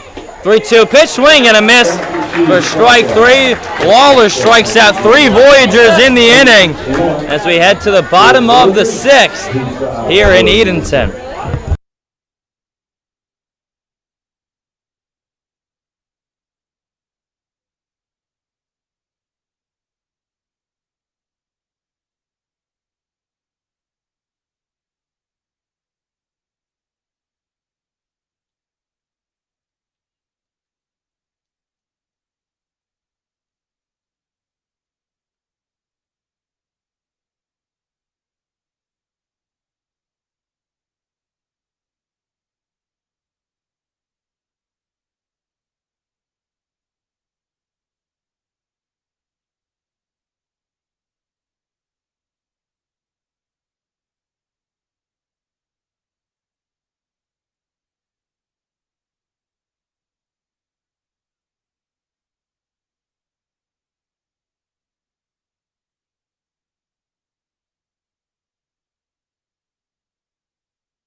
So the night is over for Caleb Bilal. The first pitch from Trevor Mason. Tanner Thatch breaks his bat. And Penny Spady went over to cover first, and the ball rolls into center field. So the first pitch thrown by Mason, and Tanner Thatch is aboard.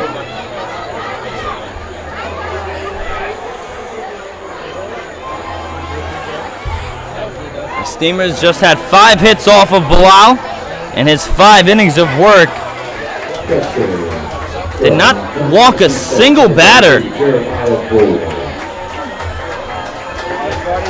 So Bilal was on. Just threw 52 pitches.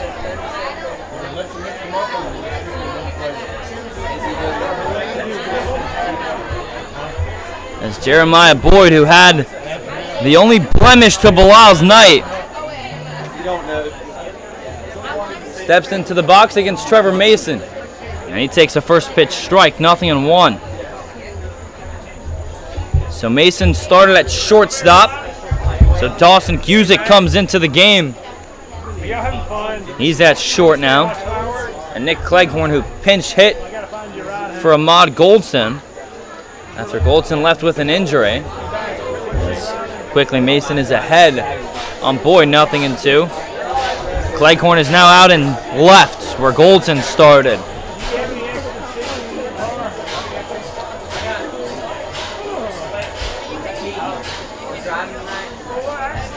Count is 0-2 on Jeremiah Boyd. Pitch from Mason, and that one misses up and away, 1-2. You want to go with us, or you want to go ride? We split. They need a ride, so Hunter rides. I can come get y'all as well. What time is it over? About 9 or something? I can ride out and get you. This is the 4th relief outing for Trevor Mason. And the 1-2 is popped up in the infield. Kowalski waits for it to come down for out number 1.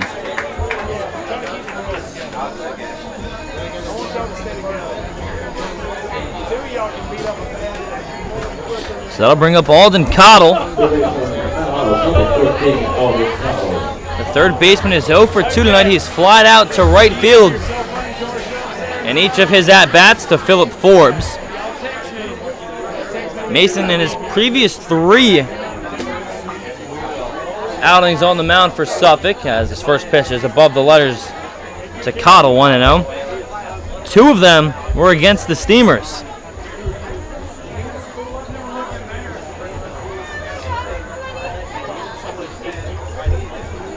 First time he only recorded 1 out, didn't allow a run. And the second time, as it's a called strike to Alden Cottle to even up the count at 1-1. The second time he went 1 inning and allowed 2 runs, only 1 of which was earned. 1-3, bring around. That was the last time that these 2 teams faced each other, back on the 1st of July. 1 ball, 1 strike, 1 out, 1 on. And the pitch from Mason is a called strike, only outside corner to Cottle. 3, don't be undecided. 1-2. 2 on you, Len. Y'all ain't ringing. Mason, in his 2 innings and 1/3 of work this summer, has struck out 2 batters.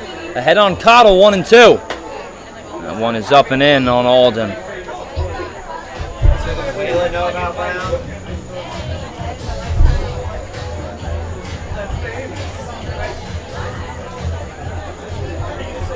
Cottle, the all-star third baseman, looking to reach base for the first time tonight.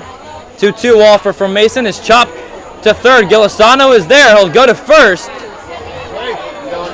to get Cottle for the 3rd time tonight and the 2nd out here in the 6th. Alex Gilasano has been very busy the last 2 games over at third base.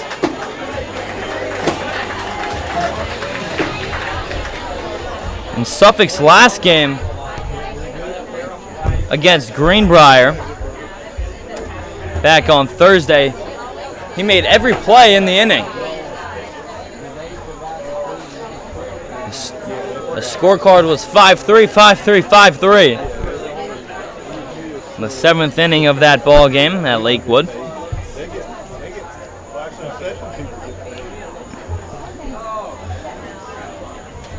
Tonight there's 4 5-3s on the Steamers lineup.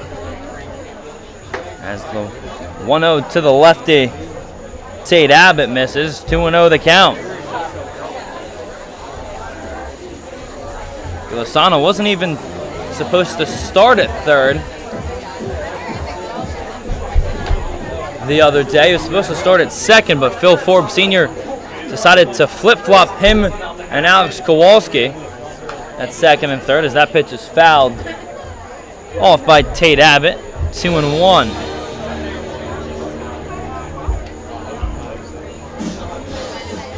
Abbott is 1 for 2 tonight.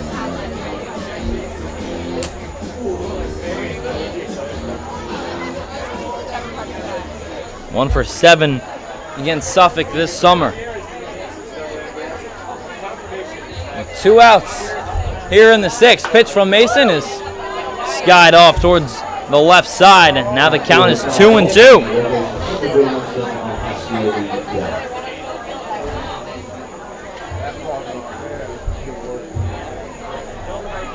After a leadoff broken bat single from Tanner Thatch, Mason has settled in, tiring the last 2 batters.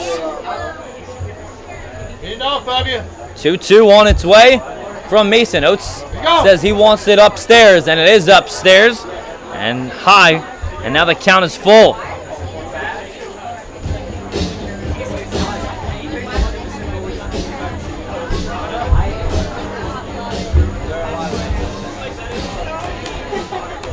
Hey, hitter. Don't let him ring you. First baseman had 3 hits here last night against the Redbirds, and he takes a called strike 3. So Trevor Mason gets around the leadoff single from Tanner Thatch. We'll go to the 7th inning. The Steamers still ahead, 2-0.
Voyagers trying to get on the board here in the 7th against Jacob Lawler, who struck out 3 batters in his 2nd inning of work in the 6th. His first pitch in the 7th is a called strike to BK Wilson, 0-1. Lawler starting to swim in some unfamiliar territory As a reliever, he has not gone more than 2 innings, being asked to do that tonight. And facing the top of the Voyager lineup this inning, the 1 through 3 hitters are a combined 1 for 7. And Wilson chops one over to first. Abbott bobbles it, but Lawler is there to cover, and the flip is in time. Nice recovery from Abbott, who was able to knock it down and stick with the play to retire Brian Wilson.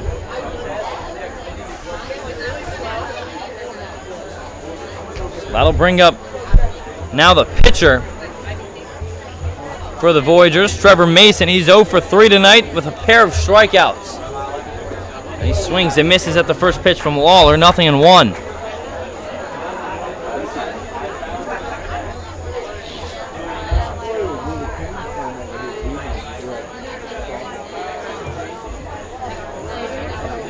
And the 0-1, and Mason slaps that one into left field for a base hit. The 4th hit off of the bat, or excuse me, the 4th hit off of Jacob Lawler, all of which have been singles.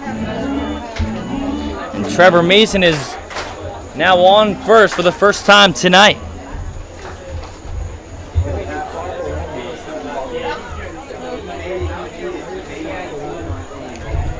I'll bring up Philip Forbes.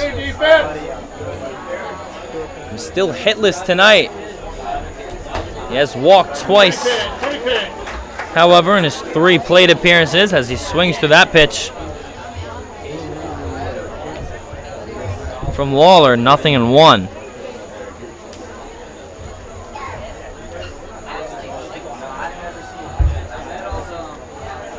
And throw over to first, close play as Mason dives back in safely.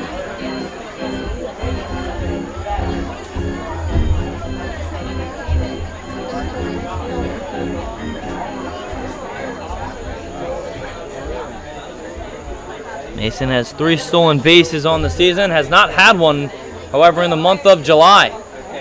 And again, Lawler throws over to him.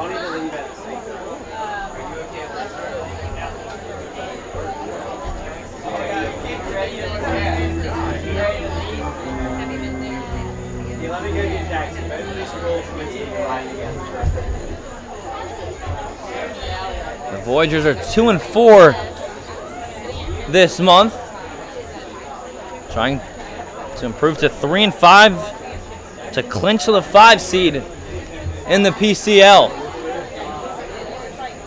0-1 to Forbes, and he fouls it off towards the right side, and he's behind 0-2.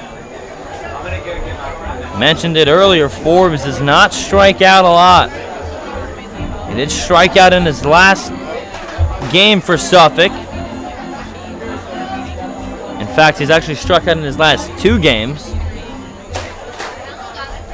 Just 5 strikeouts the entire summer. Now behind 0-2 as again Lawler checks in on Mason.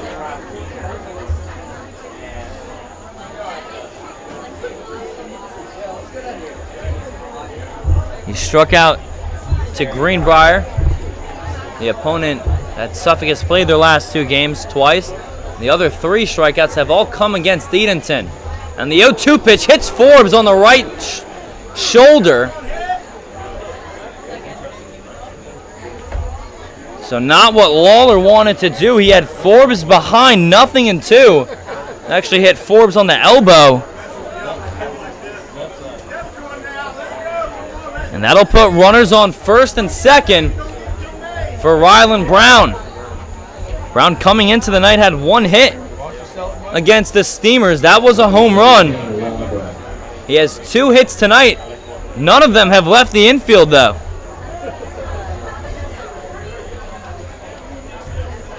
He's 1 for 1 tonight against Lawler, and he swings and takes a big hack at that first pitch, 0-1.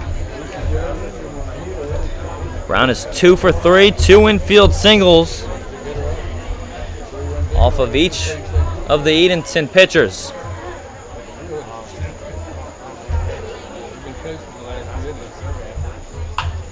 And Brown fouls off That pitch as Abbott comes over for a look, but it'll go out of play.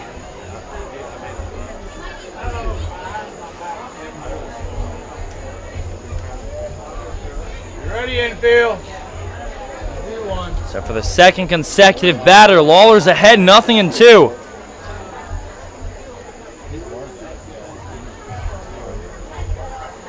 Here's the pitch to Brown, and he shoots one out to right.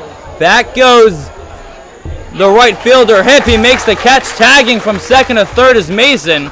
So it's a sacrifice fly for Ryland Brown. And that puts runners on the corners with now 2 outs.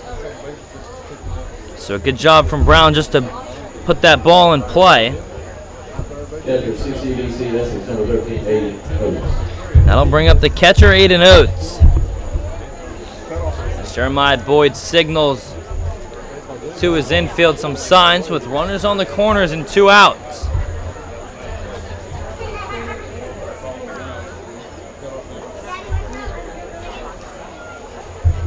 Now, guys, right here. Not straight on the batter. Voyagers have left 10 runners on base tonight. And the first pitch to Oates is up high, 1-0. Trying to break that streak here. Have yet to score.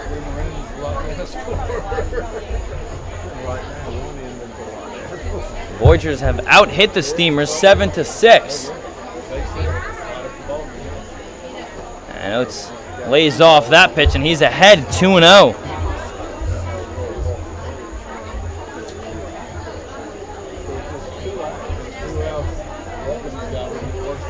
Oates is tied for second on the team in RBI with 8. Tied with third baseman Trey Blow, who's not here tonight for Suffolk. Here's the 2-0. And that ball misses low, and it's 3-0 to Oates. Put him on. Wow, an interesting decision, because if Oates reaches, Jacob Lopez, the lefty, is on deck for Benny Spady, who leads the team in home runs. 3-0 count on Oates. And it's fired in for a strike.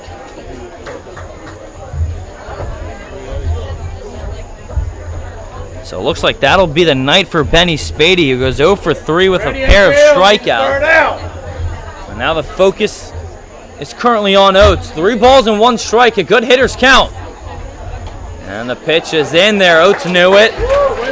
And so Lawler bounces back after falling behind 3-0. The count is now full.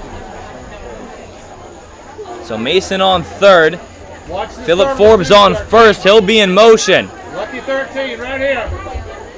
Here's the payoff pitch to Oates. And it's fouled back.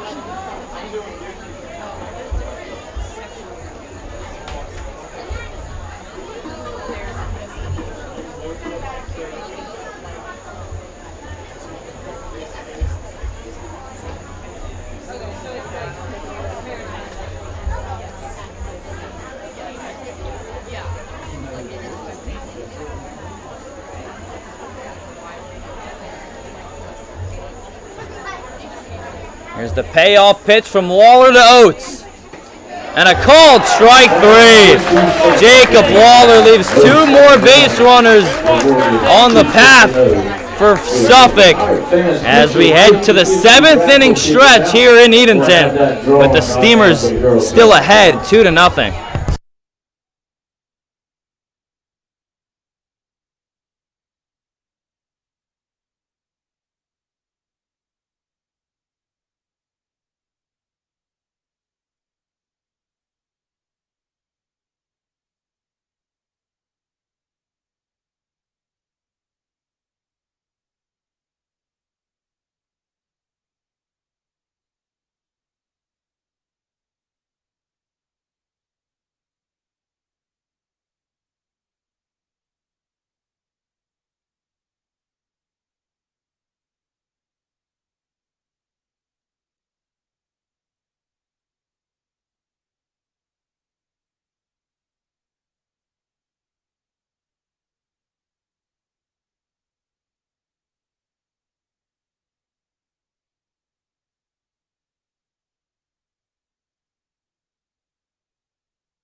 Jackson Hipp leading off against Trevor Mason, whose first pitch is swung through, 0-1. It's the second inning of relief work for Trevor Mason, trying to hold the lead here. Steamers have not scored since the second inning.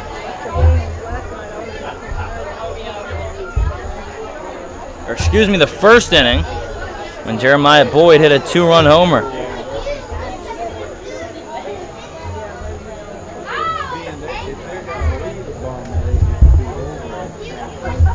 1-1 pitch. That one sails away.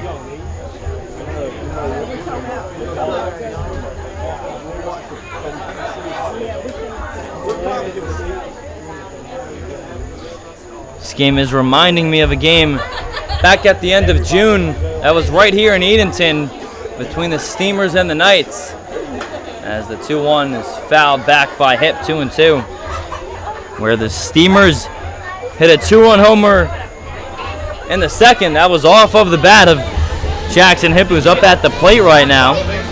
Put the Steamers up 2-0 in the second inning, and that was the only run scored of the night. This time Jeremiah Boyd, as Hipp fans out a pitch in the dirt. Oates is going to have to throw down to first, and it's in time. So Mason strikes out Hipp. Back-to-back strikeouts for Trevor Mason for the first out in the seventh. Hunter Cole, the 8-hole, set to face Trevor Mason for the first time tonight. He's 1 for 2. He reached on an error in the second and also singled in his last at-bat. And his first pitch that he sees from Mason is up and away, 1-0. The only difference in that game against Greenbrier and here tonight is that the Knights just struggled to get base runners aboard. They only had 4 hits. Tonight, the Voyagers have left 12 men on base.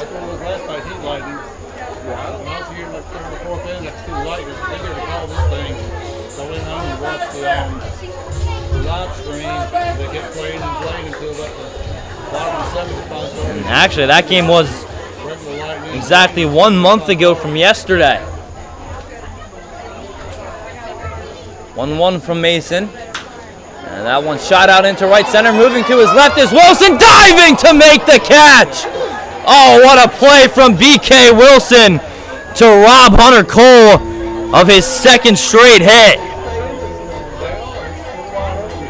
Second baseman, I'm about to say, number 2, Bryce Stevens.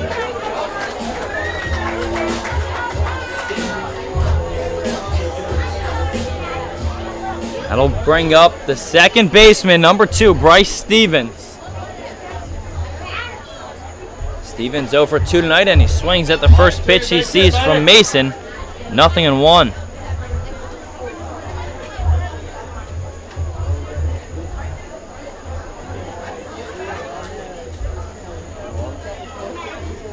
A 1 from the windup, and that one is below the knees, 1-1.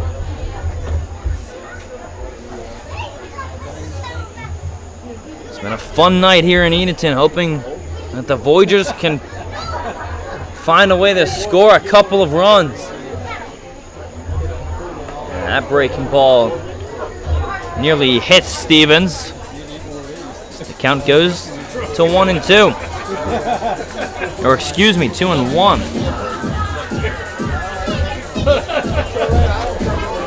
Stevens has an on-base percentage of .392. He's cooled off since he was put in that leadoff role to try and get on base. As he swings through that pitch from Mason, the count evens up, 2 balls and 2 strikes.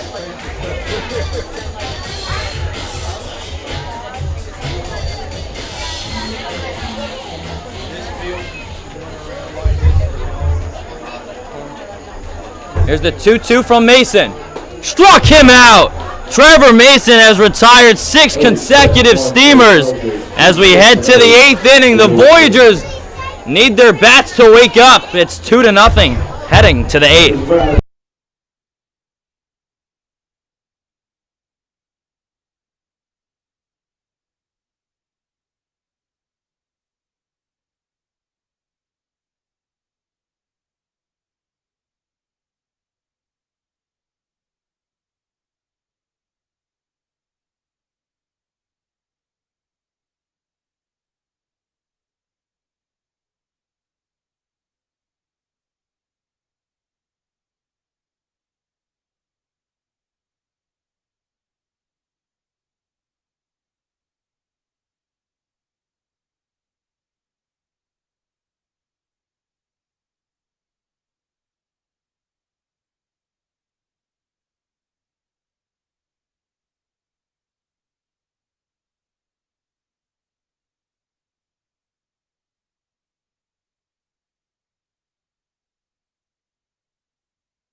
Top of the 8th inning, the Voyagers trying to get their bats going with runners on. They've had base runners aboard in all but one inning as Jacob Lopez, who was in the on-deck circle in the last inning when Aiden Oates struck out and came into the game in the last half inning as that pitch is fouled off, 1-1. For Benny Spady at first base. Spady was 0 for 3 tonight with a pair of strikeouts, including one with the bases loaded. And Lopez lays off that pitch from Jacob Lawler.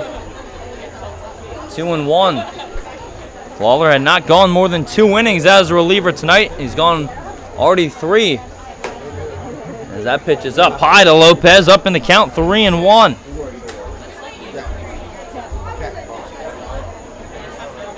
Lopez has just drawn 1 walk all season. Voyagers have not had the leadoff man on all night. 3-1 offer. And that one catches the outside corner, and the count is full.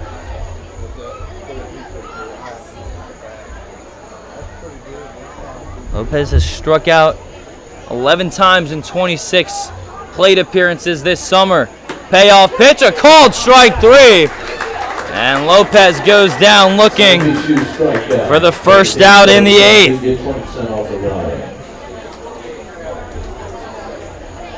Nick Cleghorn, who came into the game for Ahmad Goldson, left with a back injury.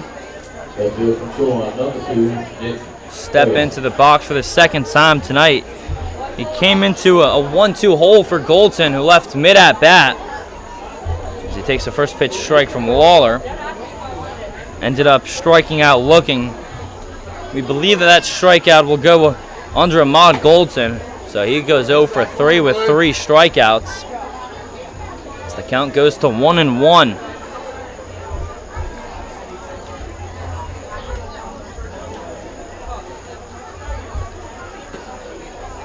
That ball misses to Nick, 2-1. Cleghorn has produced when he's been in the lineup. Batting average of .318 on the summer. And the 2-1 is chopped to the second baseman, Stevens, for the second out.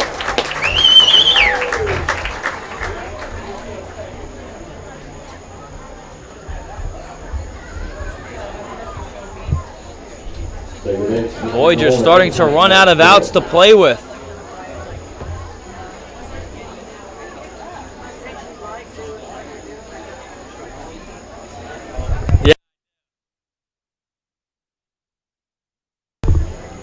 Alex Kowalski has reached base every time he stepped into the batter's box tonight, and he takes the first pitch strike from Lawler, 0-1.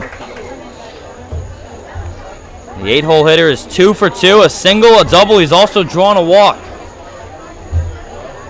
0-1 from Lawler, and the breaking ball is pulled to the third baseman, Cottle, who plays it on one hop, and his throw to first is in time.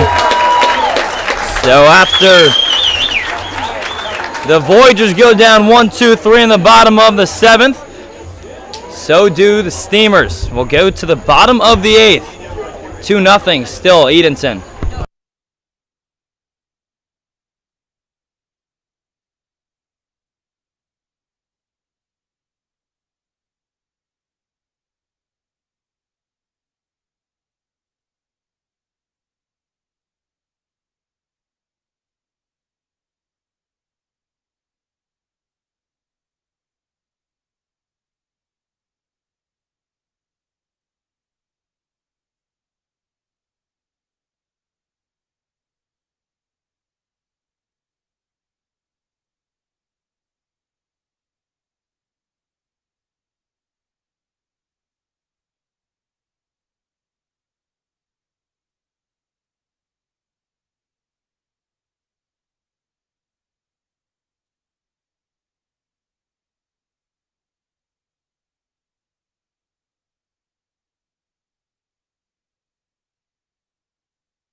Philip Forbes comes in from right field to take the mound for the Voyagers, and his first pitch to Nate Paulson on the top of the Steamers lineup is a called strike at the knees.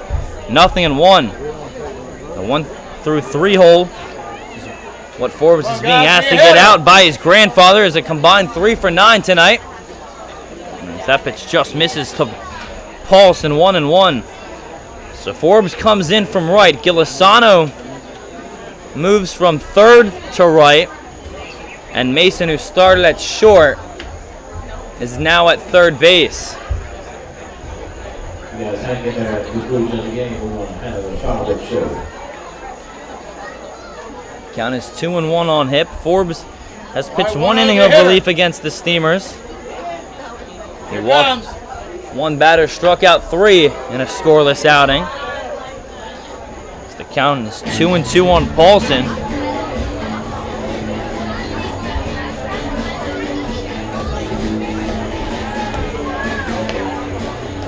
Forbes trying to send this game to the 9th inning. His team down by 2. 2-2 to Paulson. And that one's rocketed out to right center. That'll take 1 hop and bounce to the fence. And pulling into second with a leadoff double is Nate Paulson. It's his first hit of the night.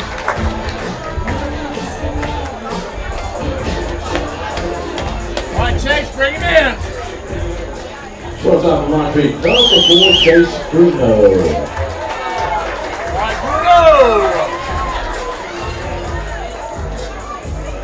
That's the first extra base hit for the Steamers since Jeremiah Boyd's 2-run homer in the first.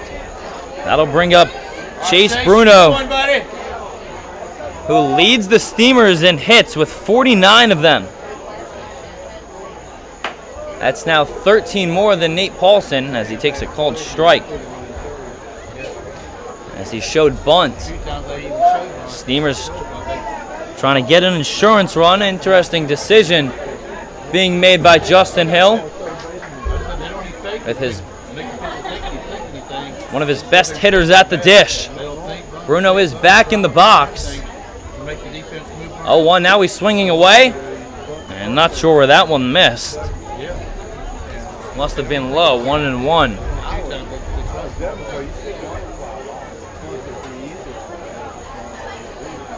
This inning belongs to Philip Forbes, grandson of the head coach. 1-1. Forbes throws over, and the ball goes into center field. Breaking late is Paulson. And the throw to third is too high. It bounces off of the concrete dugout. So Paulson will hold up at third. That'll certainly take off any sack bunt play. Chase, base hit, bring him in. And now the Steamers have a runner on third base with nobody out. We need to run.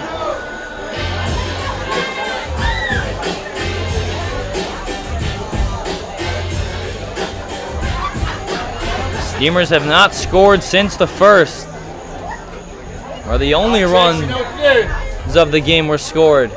1-1 pitch, and that one misses as Oates kind of fakes that it got behind him. He was running backwards with the ball in his hand. Count goes to 2-1.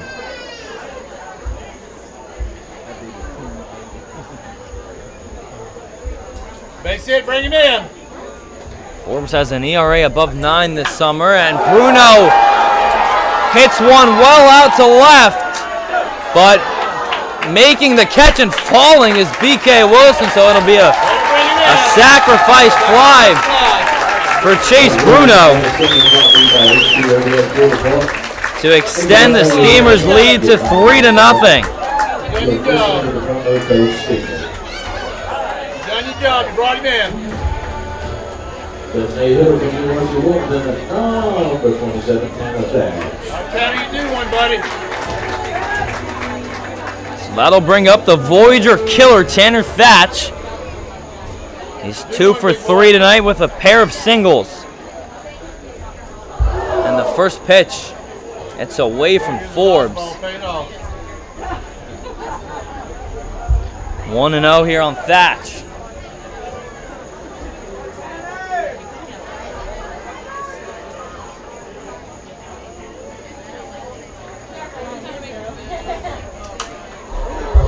Thatch fouls off the 1-0 offer. Evens up the count at 1-1 with 1 out. Steamers have already tacked on a run here in the 8th. After a leadoff double from Nate Paulson, it was his first hit of the night. He moved over to third after Phil Forbes tried to pick him off, and the ball went into the shallow outfield as that pitch is on the inside corner, called strike 1-2. And the sacrifice fly from Chase Bruno to bring in Paulson from third.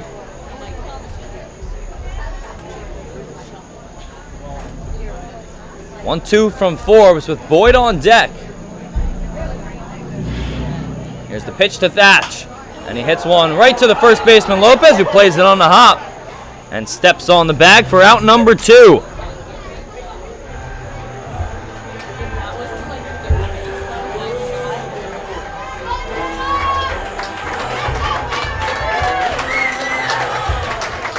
Catcher from Middle Tennessee State, number 33, Jeremiah Boyd. That'll bring up the starting catcher, Jeremiah Boyd. If you're just joining us, Boyd hit a 2-run homer in the first. That accounted for the only runs of this game until this inning, where Chase Bruno hit a sacrifice fly to score Nate Paulson. The Voyagers have left 12 base runners on base against the pitching of Tanner Thatch and Jacob Lawler. They have not been shut out this season. They're going to need at least 3 runs if they want to clinch the 5 seed in the PCL. If they lose, then they would play the Greenbrier Knights as Boyd rockets one out to center. Wilson to the warning track, and he can't come up with it. Jeremiah Boyd pulls into second. It's his second extra base hit of the night, second double of the inning for the Steamers. That'll bring up Alden Cottle to the dish. All right, 1-3, bring him around.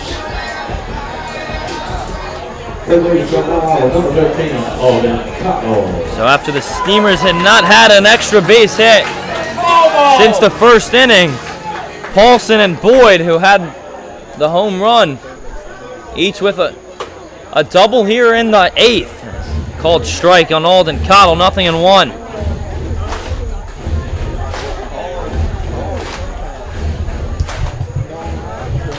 In the 9th inning, it'll be Gilasano, Wilson, and Mason due up, 9-1-2 in the Voyager lineup.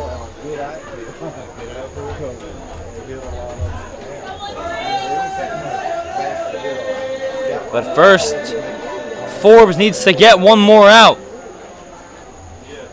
A ball and a strike on Cottle. Go! And that one is chopped over to the right side. Kowalski is there to retire the side. We'll head to the 9th inning here at historic Hicks Field. The Voyagers trail 3-0 with 5th place on the line.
So earlier in the broadcast, I mentioned that the Steamers announced their Players of the Year, with Jeremiah Boyd being the heart and soul, Chase Bruno the best defensive player, Nate Paulson the best hitter. Well, now we see the best pitcher. That's Cole Bates going for his 5th save of the season. Bates has not blown one this summer. He's 4 for 4. Steamers looking to avoid a shutout. Or the Voyagers, rather, which hasn't happened all season. But in the final game of the regular season, that's in jeopardy. Bates has a whip of .824 this summer.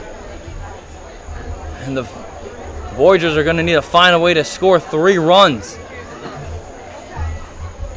2-0 here on Gilasano, the 9-hole hitter. Then it will be the top of the lineup for the Voyagers. Bates pitched in the first meeting between these two teams, where he had one of his saves where he got 9 outs and struck out 8 Suffolk hitters. And the 2-0 was swung through from Gilasano, 2-1.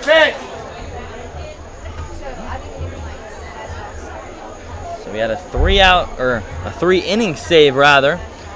The last time he stepped on the mound against Suffolk. That game was here at historic Hicks Field. Now looking for a 3-out save. And the 2-1 is outside to Gilasano, 3-1. Gilasano 1 for 2. He singled, walked, and struck out tonight.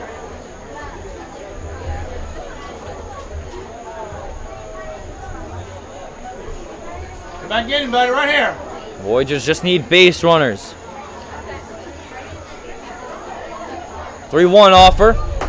And it's up high for ball 4. And that is the first time tonight that Suffolk has the leadoff man aboard. A 5-pitch walk to Alex Gilasano, and back to the top of the lineup for the Voyagers. BK Wilson is 1 for 4. He had an infield single back in the second. So lefty steps into the box for the first time against Cole Bates. He takes the pitch inside, 1-0.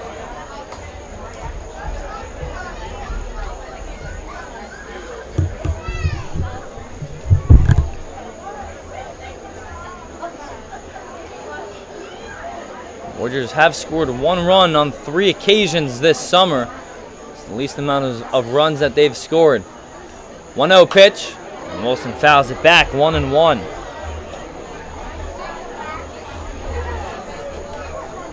Ready, infield, turn 2.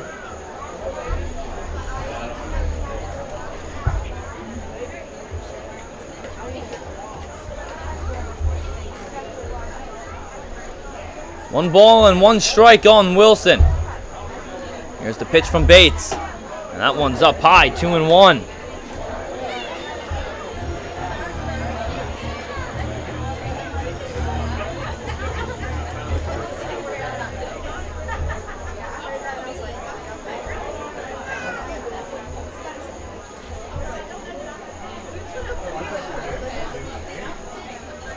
Here's the 2-1. And Wilson, it's a fly ball in foul territory. Cottle comes over for a look, but it'll go out of play.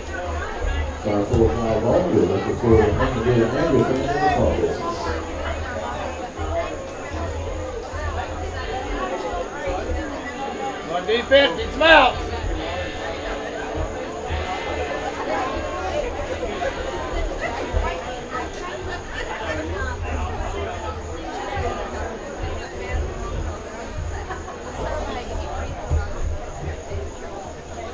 Two balls, 2 strikes on Wilson. Pitch on its way, and Wilson just able to lay off that pitch, and the count runs full. 3-2. The thing has corners. So if the Voyagers fail to lose this game,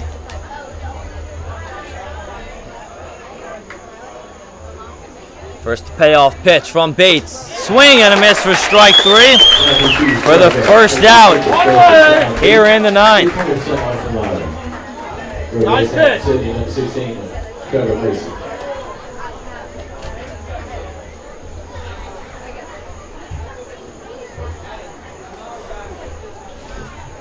So the Voyagers fail to win this game. They will be the 6th seed, meaning they will play Greenbrier.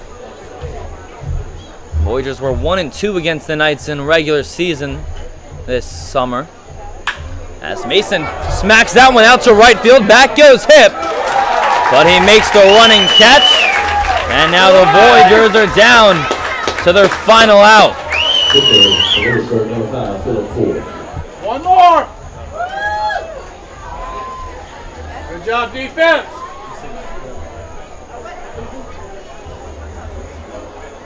One more, guys, right here. So it's all in the hands of Philip Forbes, who does not have a hit tonight. In his 4 at-bats, he's walked twice and gotten hit by a pitch. Now needs to reach base to bring the tying run to the plate. Rylan Brown is on deck. He's already hit a home run in Edenton, along with 28 of them in the Derby. 2 more, big boy, right here. But in order for him to step into the box, Forbes needs to reach. And the 0-1 is fired in for a called strike, and the Voyagers are down to their final strike. One more. Watch it good, 5. Crowd comes to an ovation here. 0-2 to Forbes. And the pitch is inside. Blue, that have been good fireworks. Oh, one more. Come on, Blue. Inch to the Forbes right. looks down to his grandfather at third base. Again, the crowd clapping for an end on fireworks night here in Edenton. 1-2. And fouled back. We beat it off, 5. That's pressure, man.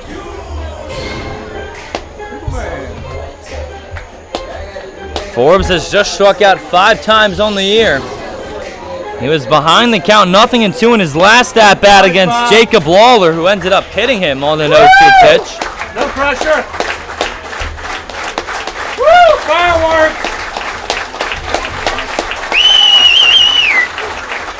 1-2 on its way. Got him. And that ball is outside and low. And the count moves to 2-2. Forbes putting together a good at-bat. Home cooking here. Lots of fireworks.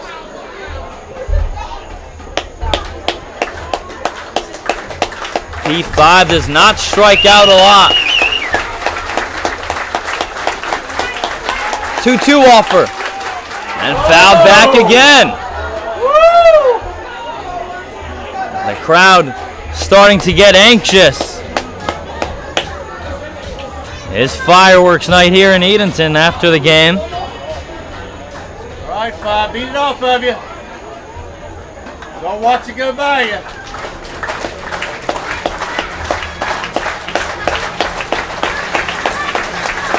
To the 2-2 again to Forbes.